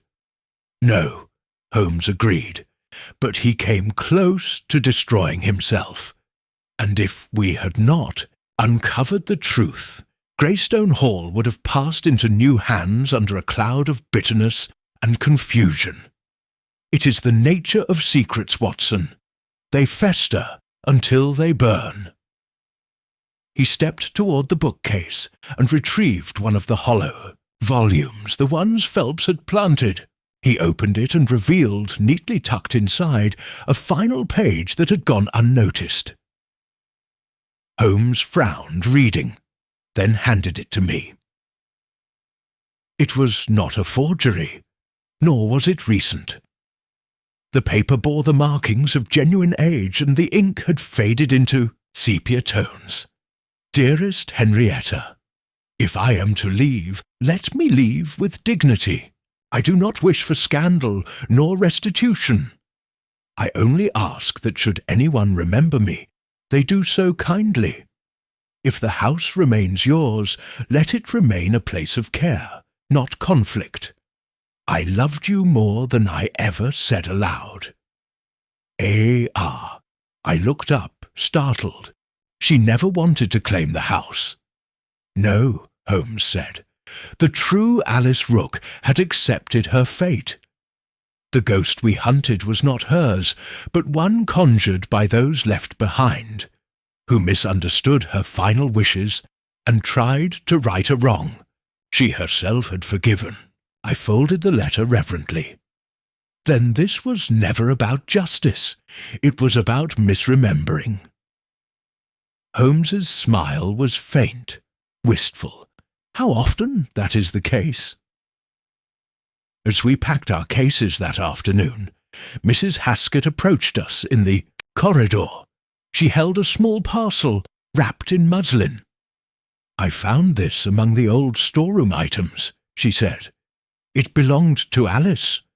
I thought, perhaps it should go with you." Holmes accepted the parcel with a bow.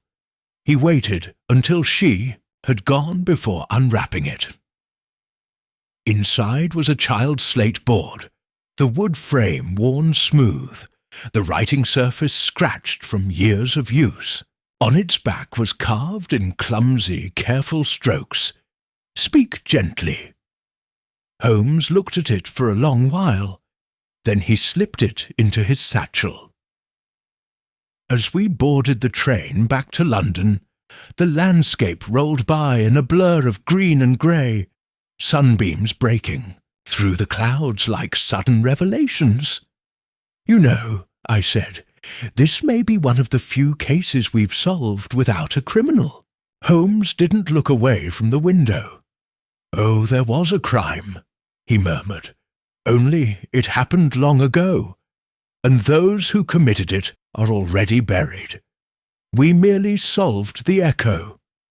And with that, he leaned back in his seat, closed his eyes and fell silent, not with the restlessness of pursuit, but the quiet satisfaction of having brought peace to a story that had never asked for justice, only remembrance.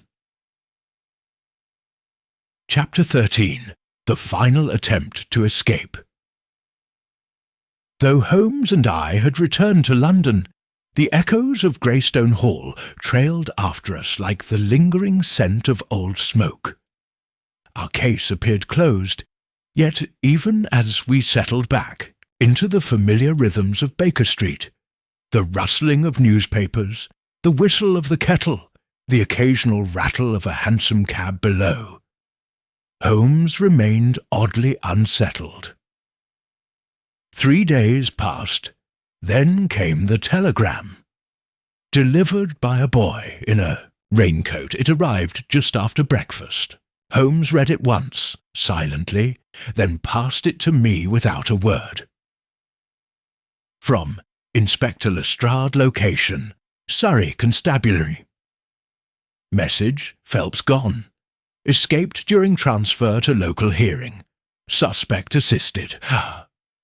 Officer Higgins drugged. Second carriage. Window found open. Destination unknown. Advise immediately. I looked up from the telegram.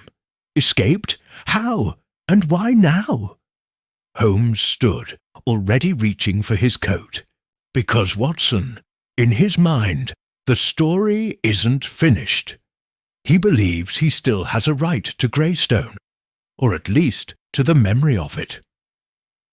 Within an hour, we were on the next train to Surrey, the familiar fields and hedgerows rushing past in streaks of green and brown. Holmes remained silent the entire journey, fingers steepled, eyes fixed on the middle distance, as though seeing a pattern I could not. We arrived to find Lestrade waiting grimly at the station platform. "Gone clean out the window, Holmes," he muttered. "We were bringing him to the courthouse for a statement. Quiet procession, no public. He asked for water. When Higgins returned, he was out, left his cuffs on the seat." Holmes narrowed his eyes. "Any sightings?" A stable boy claims to have seen a man matching his description near the wooded path behind the hall, heading toward the Marsh Road. "Then he's returning," Holmes murmured. "He's not fleeing, he's circling back." "Back to Greystone?" Holmes nodded once. "Because, as I said, He believes there is something still there, something we didn't find. We wasted no time. By early afternoon, we reached Greystone Hall. The clouds had gathered again, thick and grey, and a faint drizzle dappled the windows like tears from the sky. Holmes requested the house be searched, cellar to attic, but Phelps was not inside. "Then he's hiding somewhere on the grounds," Holmes said, "and I know where." He led us down a narrow path that wound past the garden hedge and through a rusted gate behind the disused stables. "This way," he said, boots crunching against the gravel. We arrived at a tool shed, small, ivy-covered, and nearly collapsed at one corner. Holmes stepped inside, and with a sharp gesture toward the back wall, revealed a loose panel. Inside, curled against the dirt floor, and half covered by an old canvas sheet, lay Lionel Phelps. His face was gaunt, lips dry, but his eyes blazed. Holmes said nothing at first. He crouched beside him and simply waited. Phelps spoke. "You didn't find it?" Holmes raised an eyebrow. "Didn't find what, Mr. Phelps?" "The real will," he croaked. "She wrote it. I know she did. Henrietta. A second will. For Alice. Not the fake one Pen planted. The real one. It's here, somewhere. I saw her write it when I was a boy. In the orange room. The room with the—" He stopped, coughing hard. I stepped forward, but Holmes raised a hand to halt me. "What do you remember about the orange room?" Holmes asked softly. Phelps's voice dropped to a rasp. "Red paper on the walls, a strange smell. Cedarwood, maybe, and books, stacks of them. She kept a safe there, behind the portrait, but when I came back it was gone. They painted it over." Holmes stood slowly. "Watson, I believe we are not yet finished with this house. Within the hour, we found the room. It was a small study near the east wing, long forgotten, locked and listed in the earliest floor plans as Ladies' Solarium. The walls had been repapered in cream, but beneath it faint red patterns remained, and behind a faded portrait of Lord Deering's father, Holmes found the outline of a square panel. Inside the hidden cavity, a metal safe remained. It took Holmes less than 15 minutes to pick the mechanism. Within, papers, bundles of them, letters, legal drafts, annotated ledgers, and at the bottom, folded and tied with faded violet ribbon, a sealed envelope bearing the wax crest of the Deering family. Holmes opened it carefully. It was a will, dated 6 months before Lady Henrietta's death. In it, she bequeathed a modest endowment to Mrs. Alice Rooke for her service, loyalty, and for the daughter I never had. The amount was modest, enough to buy a small cottage or fund a simple life. No claim to Greystone, no contest to the family name, but real, binding. Holmes said nothing, neither did I. We simply looked at one another, the weight of the truth resting between us. Phelps had not lied. He had simply believed too much. Holmes handed the will to Lestrade. "This," said, "should be honoured, not debated." Phelps, once revived, offered no resistance as he was led away. No speech, no defiance, just the silence of a man who had chased a ghost and found at last its bones. That evening, as Holmes and I stood once more before the now extinguished hearth, I asked him, "Do you believe this will change anything?" He thought for a long moment. "No," he said finally. But it ends something. Chapter 14. Holmes closes in. The final clue revealed. The discovery of Lady Henrietta's sealed will had brought a strange quiet over Greystone Hall, as though the house itself had exhaled after years of restraint. But for Holmes, the work was not yet done. The illusion had been exposed, the motive unravelled, and the culprit apprehended, or so it seemed. And yet Holmes remained restless, stalking the corridors of the old manor with that particular gleam in his eye, the one that meant a final thread remained unpulled. It was not about law any more, nor legacy. It was about truth, pure and unembellished. "You believe there is still a deception?"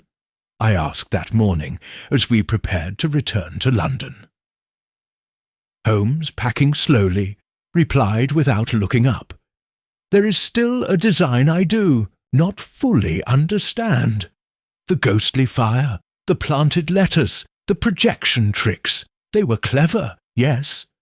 But something about their timing, the sequence, has never sat right with me."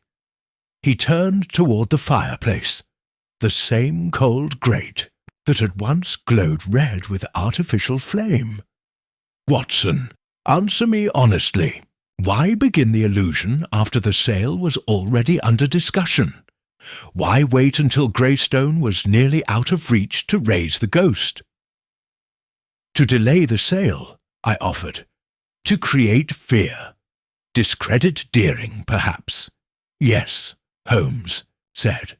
"That was always the surface motive. But what if it wasn't about stopping the sale? What if it was about what happens after, about what's discovered in the process?" I frowned. "You mean the will?" He shook his head. "No, the safe, the solarium, the final document we found." He stepped toward me and lowered his voice. "Watson, what if Mrs. Penn and Lionel Phelps never intended to claim the estate? What if their goal was to lead someone else to that room, to make the house unsellable, so that Deering would be forced to review its contents, forced to examine the forgotten corners? The will was not hidden from the world. It was hidden from him." I blinked. "You mean to say the ghost was not haunting Greystone? It was guiding it." "Precisely," Holmes said, "and now we must understand why." He pulled from his satchel a folded blueprint, an early floor plan of Greystone Hall dated 1832. We laid it across the study table. "Look here," Holmes said, pointing to the East Wing solarium. "It is marked here as a private retreat, with a secondary chimney and a concealed passage. That passage was sealed before Deering's time, but Penn would have known. So would Alice Rook." "And you think there's more to find?" "I think," Holmes said, "that the fire which never burned wasn't just a symbol of memory. It was a symbol of warning." Together, we returned to the solarium. Holmes examined the second fireplace, the one behind the safe. Unlike the grand hearth in the West Wing, this was modest, simple bricks, no mantel. But above it, faint scorch marks trailed toward the ceiling. "Notice," Holmes said, "the smoke stain, but no flue access. This chimney was sealed long ago." He tapped on the brick face, hollow. "Watson, your cane, if you please." I passed it to him, and with it he pressed gently against the hearthstone until it gave way with a muted click. The panel shifted. Behind it, instead of another box, was a narrow recess.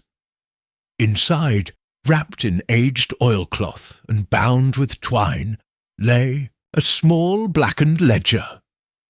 Holmes unwrapped it carefully, revealing a journal, The name etched in copperplate on the cover was Charles Deering, the original master of Greystone Hall and Lady Henrietta's late husband.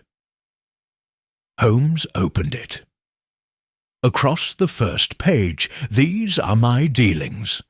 May God forgive me for the ones I never intended to hide." As we read, the truth unfurled, slow, bitter, and damning. Charles Deering, a respected magistrate and landowner, had invested in ventures across the colonies, some legal, some not. The journal described discreet payments, land appropriations under assumed names, and agreements made to ensure debts would never surface in court. Among the entries were references to arrangements with Rook and a cryptic mention of the nurse's child requiring compensation. Holmes closed the book with a sigh. This is the true scandal. Not inheritance, not firelight, but guilt. Charles Deering wronged Alice Rook. Perhaps she bore his child. Perhaps she merely carried his secrets. Either way, Henrietta knew, and did what she could quietly, to make amends. I leaned back, absorbing the weight of it. So, Mrs. Penn, she wasn't just protecting a story. She was preserving a reckoning. Holmes nodded. She could not accuse the dead, but she could ensure the living remembered. She turned the house into a riddle, so that its rightful heir, whether by blood or duty, would be forced to solve it, and in doing so, unearth not just Alice's truth, but Charles Deering's shame. Outside, the sky had begun to clear. Holmes handed the journal to me. "This," he said, "will not appear in the official records, nor will it be mentioned in the solicitor's ledger, but it will be returned to Mr. Deering, with the recommendation that he decide whether this truth should remain buried or be used to build something better." We walked the corridor back towards the great hall. Sunlight streamed through the long windows. The house felt lighter now, as if the last of its weight had been lifted. At the door, Holmes turned for a final glance. "No fire ever burned in these walls," he said, "but a great many things were scorched here. Memory, reputation, even love." And then he added more softly, "The difference, Watson, between fire and guilt is that one leaves ashes, the other ghosts." Chapter 15. The Final Gathering. 2 days later, under Holmes's advisement, Mr. Thomas Deering called for a formal gathering at Greystone Hall. It was not a legal assembly, nor a public inquest. It was something rarer, an invitation to truth, extended to those who had shaped it, shielded it, or sought to steal it. The drawing-room was prepared as it once had been, sunlight streaming through the tall windows, the dust of old illusions swept away, the hearth cold but honest. There were 6 chairs, arranged in a half-circle before the fireplace. Holmes and I arrived early, Holmes choosing to stand, arms crossed behind his back, while I took my place near the shelves that had once flickered with false fire. There was an uncanny stillness in the air. Greystone, stripped of its phantom theatre, now waited only for reckoning. Mr. Deering arrived first, dressed in dark blue, eyes weary but steady. Gone was the defensiveness, the polite posturing of a man caught in an embarrassing spectacle. In its place was something more vulnerable, curiosity mingled with the weight of inherited silence. Shortly after came Miss Constance Vale, still shrouded in shadowy greys, though her usual hauteur had softened. She offered a simple nod to Deering, and none to Holmes, then Mrs. Eliza Haskett, escorted in by the steward. The former maid, now nearing 70, moved slowly but with purpose. In her hand was a cloth bundle, neatly folded, as if it carried more than fabric. Last came Lionel Phelps. Accompanied by 2 constables at a respectful distance, Phelps no longer carried the anxious fire of obsession. His eyes had dulled, but his movements were calm, and he no longer denied his role in the stage deception. Whatever clarity he'd found since his capture, it had left him subdued, but not broken. Once they were seated, Holmes stepped forward. "Thank you for coming," he began, voice low and even. What transpired in this house over the past month was not merely the haunting of an estate, but the unearthing of a deeper truth. You were all drawn here by ties to Greystone, by inheritance, resentment, memory, or duty. It is now time we confront what you truly sought. He turned first to Deering. You inherited the house by law, but not its history. That you left untouched, perhaps out of neglect, perhaps out of willful blindness. You did not know what had been buried in the East Wing fireplace, but you benefited from its absence. Deering said nothing, only bowed his head. Holmes turned to Phelps. You, on the other hand, sought to claim it, not through law, but illusion. The fire, the glow, the figure in the flames, these were your inventions. But your motive was not greed. It was restoration. You believed your grandmother had been wronged, and you used fear to give her a voice. Phelps spoke at last, quietly. I didn't want the house. I only wanted the past to mean something. Holmes nodded. It does. But meaning must not be manufactured. It must be revealed. He stepped toward the hearth and placed 2 items on the mantel, the forged letter from Phelps and the genuine journal of Charles Deering, now bound in ribbon and sealed. Here lie the twin engines of this affair, one false, one true, one driven by desperation, the other by guilt. Then he turned to Mrs. Haskett. You held the memories, the things no paper recorded, the grief Alice Rooke carried, the promises Henrietta made in whispers, the tears she shed the day she sent her away, and yet you remained silent. Mrs. Haskett looked down. I was a maid. It wasn't my place.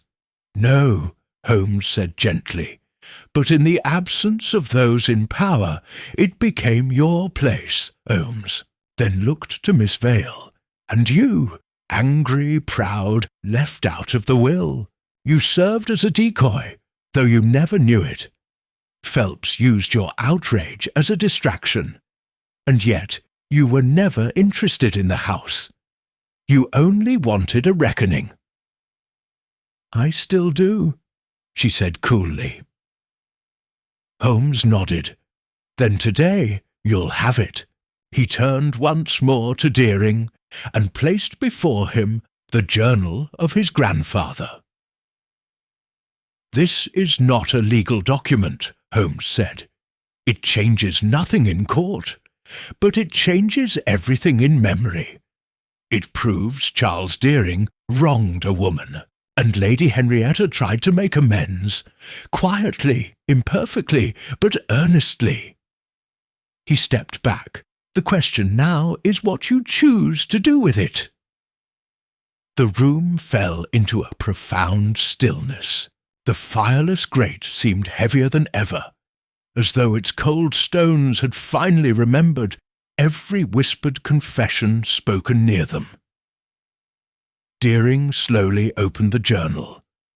He read a page, then another. His hands trembled just slightly. When he finally looked up, his voice was steady. "I will not hide this." A murmur of surprise passed through the room. "I will submit it to the family archive," he continued. "Let future generations know that our legacy is not just carriages, and portraits but remorse, and attempts to do right." He looked at Mrs. Haskett. "There will be a memorial for Alice Rook, and a trust, small but enduring, for women who serve and are forgotten." Phelps exhaled and bowed his head. "Then I can accept my place." "And what is your place?" Holmes asked softly. "A footnote," Phelps whispered, "but at least an honest one." Holmes turned to me as the room settled. "Justice is not always a gavel, Watson. Sometimes it is a sentence rewritten, a name carved in stone." Miss Vale stood without ceremony. "I'll leave now," she said. "This is no longer my battle." She paused at the door. "But I am glad the ghosts have been put to rest." Holmes nodded. "At last, Miss Vale, so am I." As the gathering dispersed and the guests filtered out one by one, the drawing-room of Greystone stood empty once more. But it was no longer a theatre of illusions, nor a shrine to misremembered wrongs. It was, finally, what it had never been in life, a place of truth. Chapter 16. The Reveal. Holmes breaks down the crime. That evening, with the clouds gathered low and the scent of damp leaves curling through the open windows, Holmes and I remained in the West Wing drawing-room of Greystone Hall. The guests had all departed, and the house, though cleansed of its ghosts, retained the solemn hush of a place that had listened to more truths in a single day than it had in decades. Holmes stood before the hearth, his familiar silhouette framed by stone and shadow, and began, for my benefit as much as his own, the final reconstruction of events. This was not, he began, a case of a single crime, but of many decisions layered across time, some made with intent, others out of fear. What made it uniquely difficult, Watson, was that the deception was not built to conceal a murder, but to expose a memory. He turned, hands behind his back. It began with Alice Rook, dismissed from this house under the veil of silence, after a scandal no one dared speak of aloud. Whether she bore Charles Deering's child or simply knew too much of his affairs, she was erased, not from life, but from record. Henrietta, guilt-ridden, buried her in memory, but preserved her in sentiment, writing letters and crafting a will meant to restore a portion of dignity. But fear kept that will hidden. So she placed it in the hearth of a room no longer used, and with it her final confession. Holmes crossed the room to the bookcase, his fingers gliding across the spines. For years that secret lay dormant, until Lionel Phelps, Alice's grandson, began piecing together scraps of story and memory. A whisper here, a family name there. He came to believe his grandmother had been promised a legacy, perhaps even the house itself. But rather than pursue legal means, he turned to theatrics. He wished to resurrect a ghost. And so he planted, I interjected, the chemical pouches, the hollow books, the mirror lens, everything designed to simulate a haunting. Exactly, Holmes said, nodding. He created a phenomenon just unearthly enough to spark fear, but not so overt as to be dismissed as trickery. The illusion was carefully constructed, activated by pressure plates, timed lanterns, and smoke compounds. Mrs. Penn, the housekeeper, became his enabler. Whether out of loyalty to Alice or hatred for the Deering name, she allowed it. She may even have helped install the mechanisms, though she never admitted as much. Holmes turned back to the hearth. But here's where the case deepens. Phelps did not simply want to frighten Thomas Deering into cancelling the sale. He wanted to lure him into the past, to force the new owner of Greystone to rediscover what had been hidden. The ghost was not just a warning. It was a map. I nodded, and it worked. The West Wing became a source of mystery, a room of questions. Holmes paced slowly now, his words methodical. Yet something shifted. When Phelps was caught planting evidence and briefly detained, Mrs. Penn took over. Her methods were cruder, relighting the illusion without Phelps's precision. But she believed in the mission. Her final act was the second apparition, the one seen by the maid, and later by me during my vigil. It was less refined, but more desperate. And that's what led us to the sealed hearth in the solarium, I added. Indeed, Holmes said, the safe behind the portrait. The second, will, and most damning of all, Charles Deering's journal, proving his involvement in financial and possibly personal misdeeds. That was the true treasure beneath the flames. He paused at the window. Every fire in this house was cold, every ghost fabricated.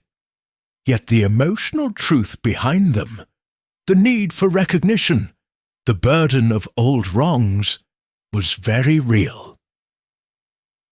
We sat in silence for a moment. Then I asked the question that had lingered in my thoughts since the beginning. Dodge, you believe Alice Rook wanted her story told? Holmes considered this for some time. No, he said at last.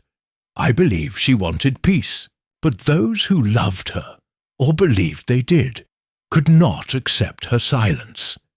They needed vindication, even if it meant inventing ghosts. He picked up the forged letter Phelps had once planted, and held it beside the genuine one Henrietta had written years before.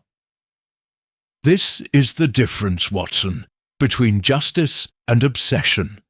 One seeks clarity, the other seeks control.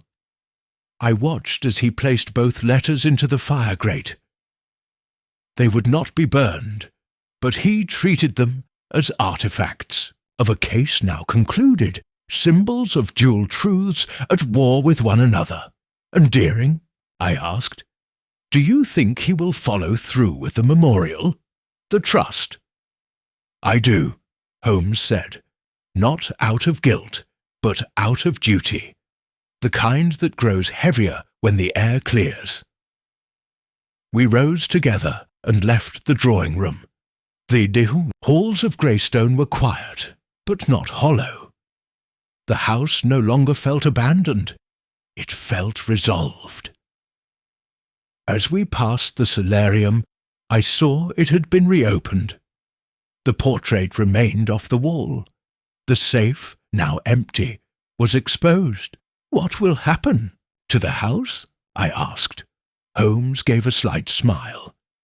It will stand, and when it falls, it will do so without shadows.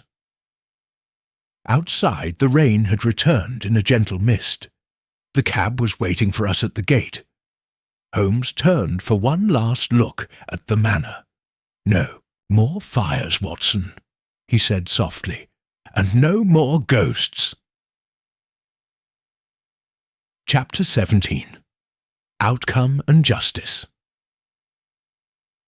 It was a grey afternoon when Holmes and I returned to London, The city welcoming us with its usual symphony of rattling wheels, distant bells, and the faint scent of wet stone. The rain had followed us from Surrey, but there was something different in the air now, lighter, as if a chapter had closed somewhere far behind us. For a time, Holmes resumed his routine without a word of Greystone Hall. He occupied himself with his chemistry table, disappearing into dense experiments involving tobacco ash and rare alkaloids, occasionally emerging to read the day's reports, or jot down curt notes into his black diary. But I knew better than to mistake his silence for detachment. The case of the fire that never burned still lingered in his mind, just as it did in mine. A week later, we received word from Lestrade. He had handled the final affairs of Lionel Phelps with quiet precision. The young man had not been formally charged, though a statement was recorded, in exchange for full confession and the turning over of all letters, devices, and false documentation. Phelps would be released into the care of his surviving relatives in Yorkshire, on the condition that he leave Greystone and its history behind him. He will not trouble them again, Lestrade's note concluded. His belief has been replaced by understanding. That, I dare say, is justice enough. Justice enough. I read those words aloud to Holmes as we sat over tea one morning, the fire crackling in our own hearth at 221B. Holmes arched a brow. "You sound unconvinced, Watson." "I'm merely wondering," I replied, "whether justice that comes without punishment is still justice." Holmes studied me for a moment. Justice, like truth, is rarely neat, but when a man builds a crime upon grief and ends it in surrender, when he does no physical harm, but stirs others to remember what they tried to forget, then perhaps justice lies in memory itself.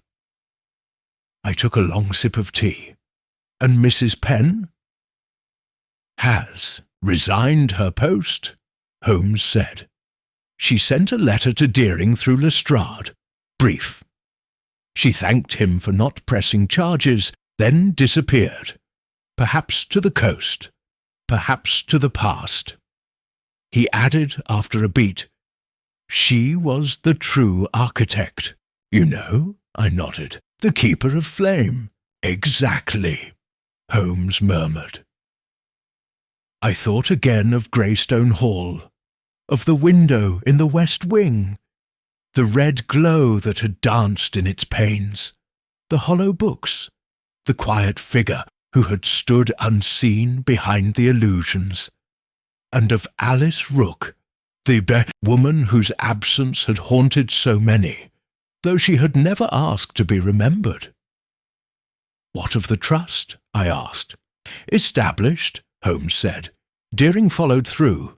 "The Rooke Foundation, a modest annual sum directed to schools, for girls in need of domestic employment, as well as endowments for widows and retired governesses. Constance Vale sits on the board." That surprised me. "She stayed involved?" Holmes gave a faint smile. "I believe she saw the difference between being overlooked and being forgotten. One wounds the pride, the other the soul." I let the silence stretch. Outside, the fog drifted lazily across Baker Street, and I could hear the clip-clop of a horse-drawn carriage outside. Inside, the warmth of the fire and the faint ticking of Holmes's mantel clock filled the room. "Eventually," I said, "you never did explain why you burned the forged letter at Greystone." Holmes leaned back, eyes half closed. "Because some lies become too heavy to carry. The forged letter was an anchor for Phelps, a truth he wanted so badly, he shaped it himself. Destroying it was the only way to release him from it. He needed to see it vanish. Symbolic, I said. Necessary, he replied. He turned toward the window. Greystone will endure, Watson. Not as a cursed house, nor a haunted one, but as a place that was corrected. That, in itself, is rare. A knock at the door interrupted us. Mrs. Hudson entered with a parcel, thin brown-wrapped, and addressed in Deering's own hand. Holmes opened it carefully. Inside was a brass plaque. Its engraving was simple.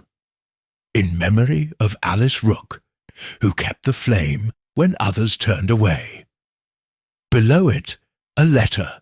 Mr. Holmes, the plaque now rests beneath the west wing window, just as you suggested.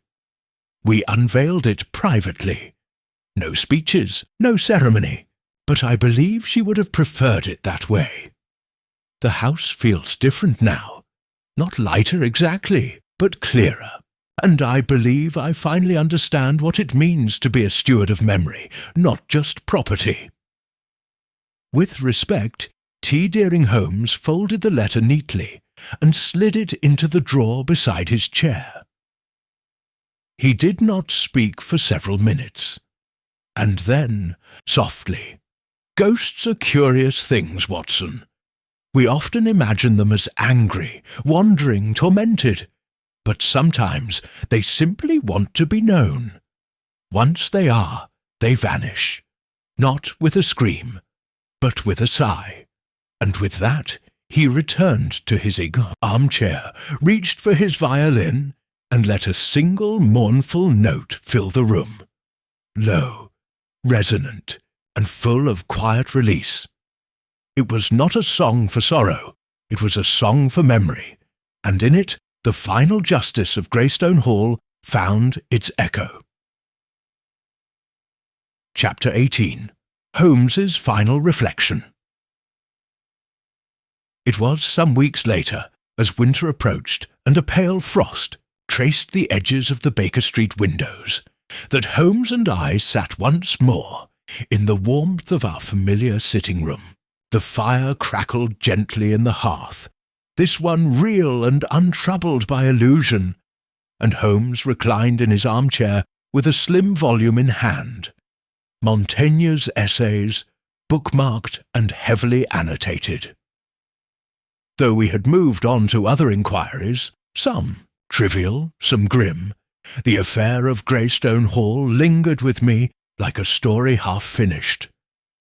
Perhaps it was because there had been no single criminal to condemn, or perhaps, more profoundly, it was because the case had dealt not with the taking of life, but with the reclamation of it. Memory given voice, injustice quietly confessed.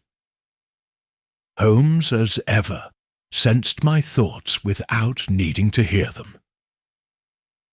"You are troubled," he said without looking up. "Reflective," I corrected. "It's a rare thing to end a case without a villain." Holmes closed the book on his knee. "There was a villain, Watson. Only he died long before we arrived." He stood, crossed to the window, and stared out at the slow trickle of fog rolling down Baker Street. Charles Deering wronged a woman who had no recourse. His shame became Lady Henrietta's burden, and in her silence she passed that burden to others, unknowingly perhaps, but no less powerfully. He turned toward me, hands folded behind his back. The illusion of the fire, the ghost in the window, the haunting, it was all, in the end, a form of remembrance. Those who carried Alice Rook's name refused to let it fade, not out of vengeance, but because history had forgotten her.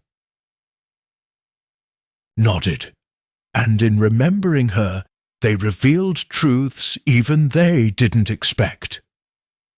Holmes allowed himself a faint smile. Precisely. What began as deceit became revelation. The ghost they summoned was not of a woman in the flames, but of everything unspoken that clung to that house. And once it was spoken, it vanished. We sat in silence for a while. Outside, a cab rumbled by, and the street lamps flickered against the mist. A life had not been lost, and yet something in both of us felt that a soul had been restored. I reached for my notebook, as I often did in such moments, and asked, "And how shall I title this one?" Holmes raised an eyebrow. "That is your domain, my friend. But if I may suggest—" He gestured toward the hearth. "Call it The Case of the Fire That Never Burned. Let it stand as proof that sometimes the most enduring scars are left not by flame, but by silence." I smiled, committing the words to the page. And then Holmes added almost as an afterthought, "Do you know, Watson, what makes a ghost?" "Looked up. Memory," he said. "Untended, undignified, unspoken. And once it is known, seen, and named, it is no longer a ghost. It is history." The fire cracked behind us, and I could not help but feel that somewhere in the countryside a long shadow had finally lifted from a quiet stone manor. Greystone Hall would remain, its truths no longer buried, its ghosts at last laid to rest. And in that I saw the clearest justice of all.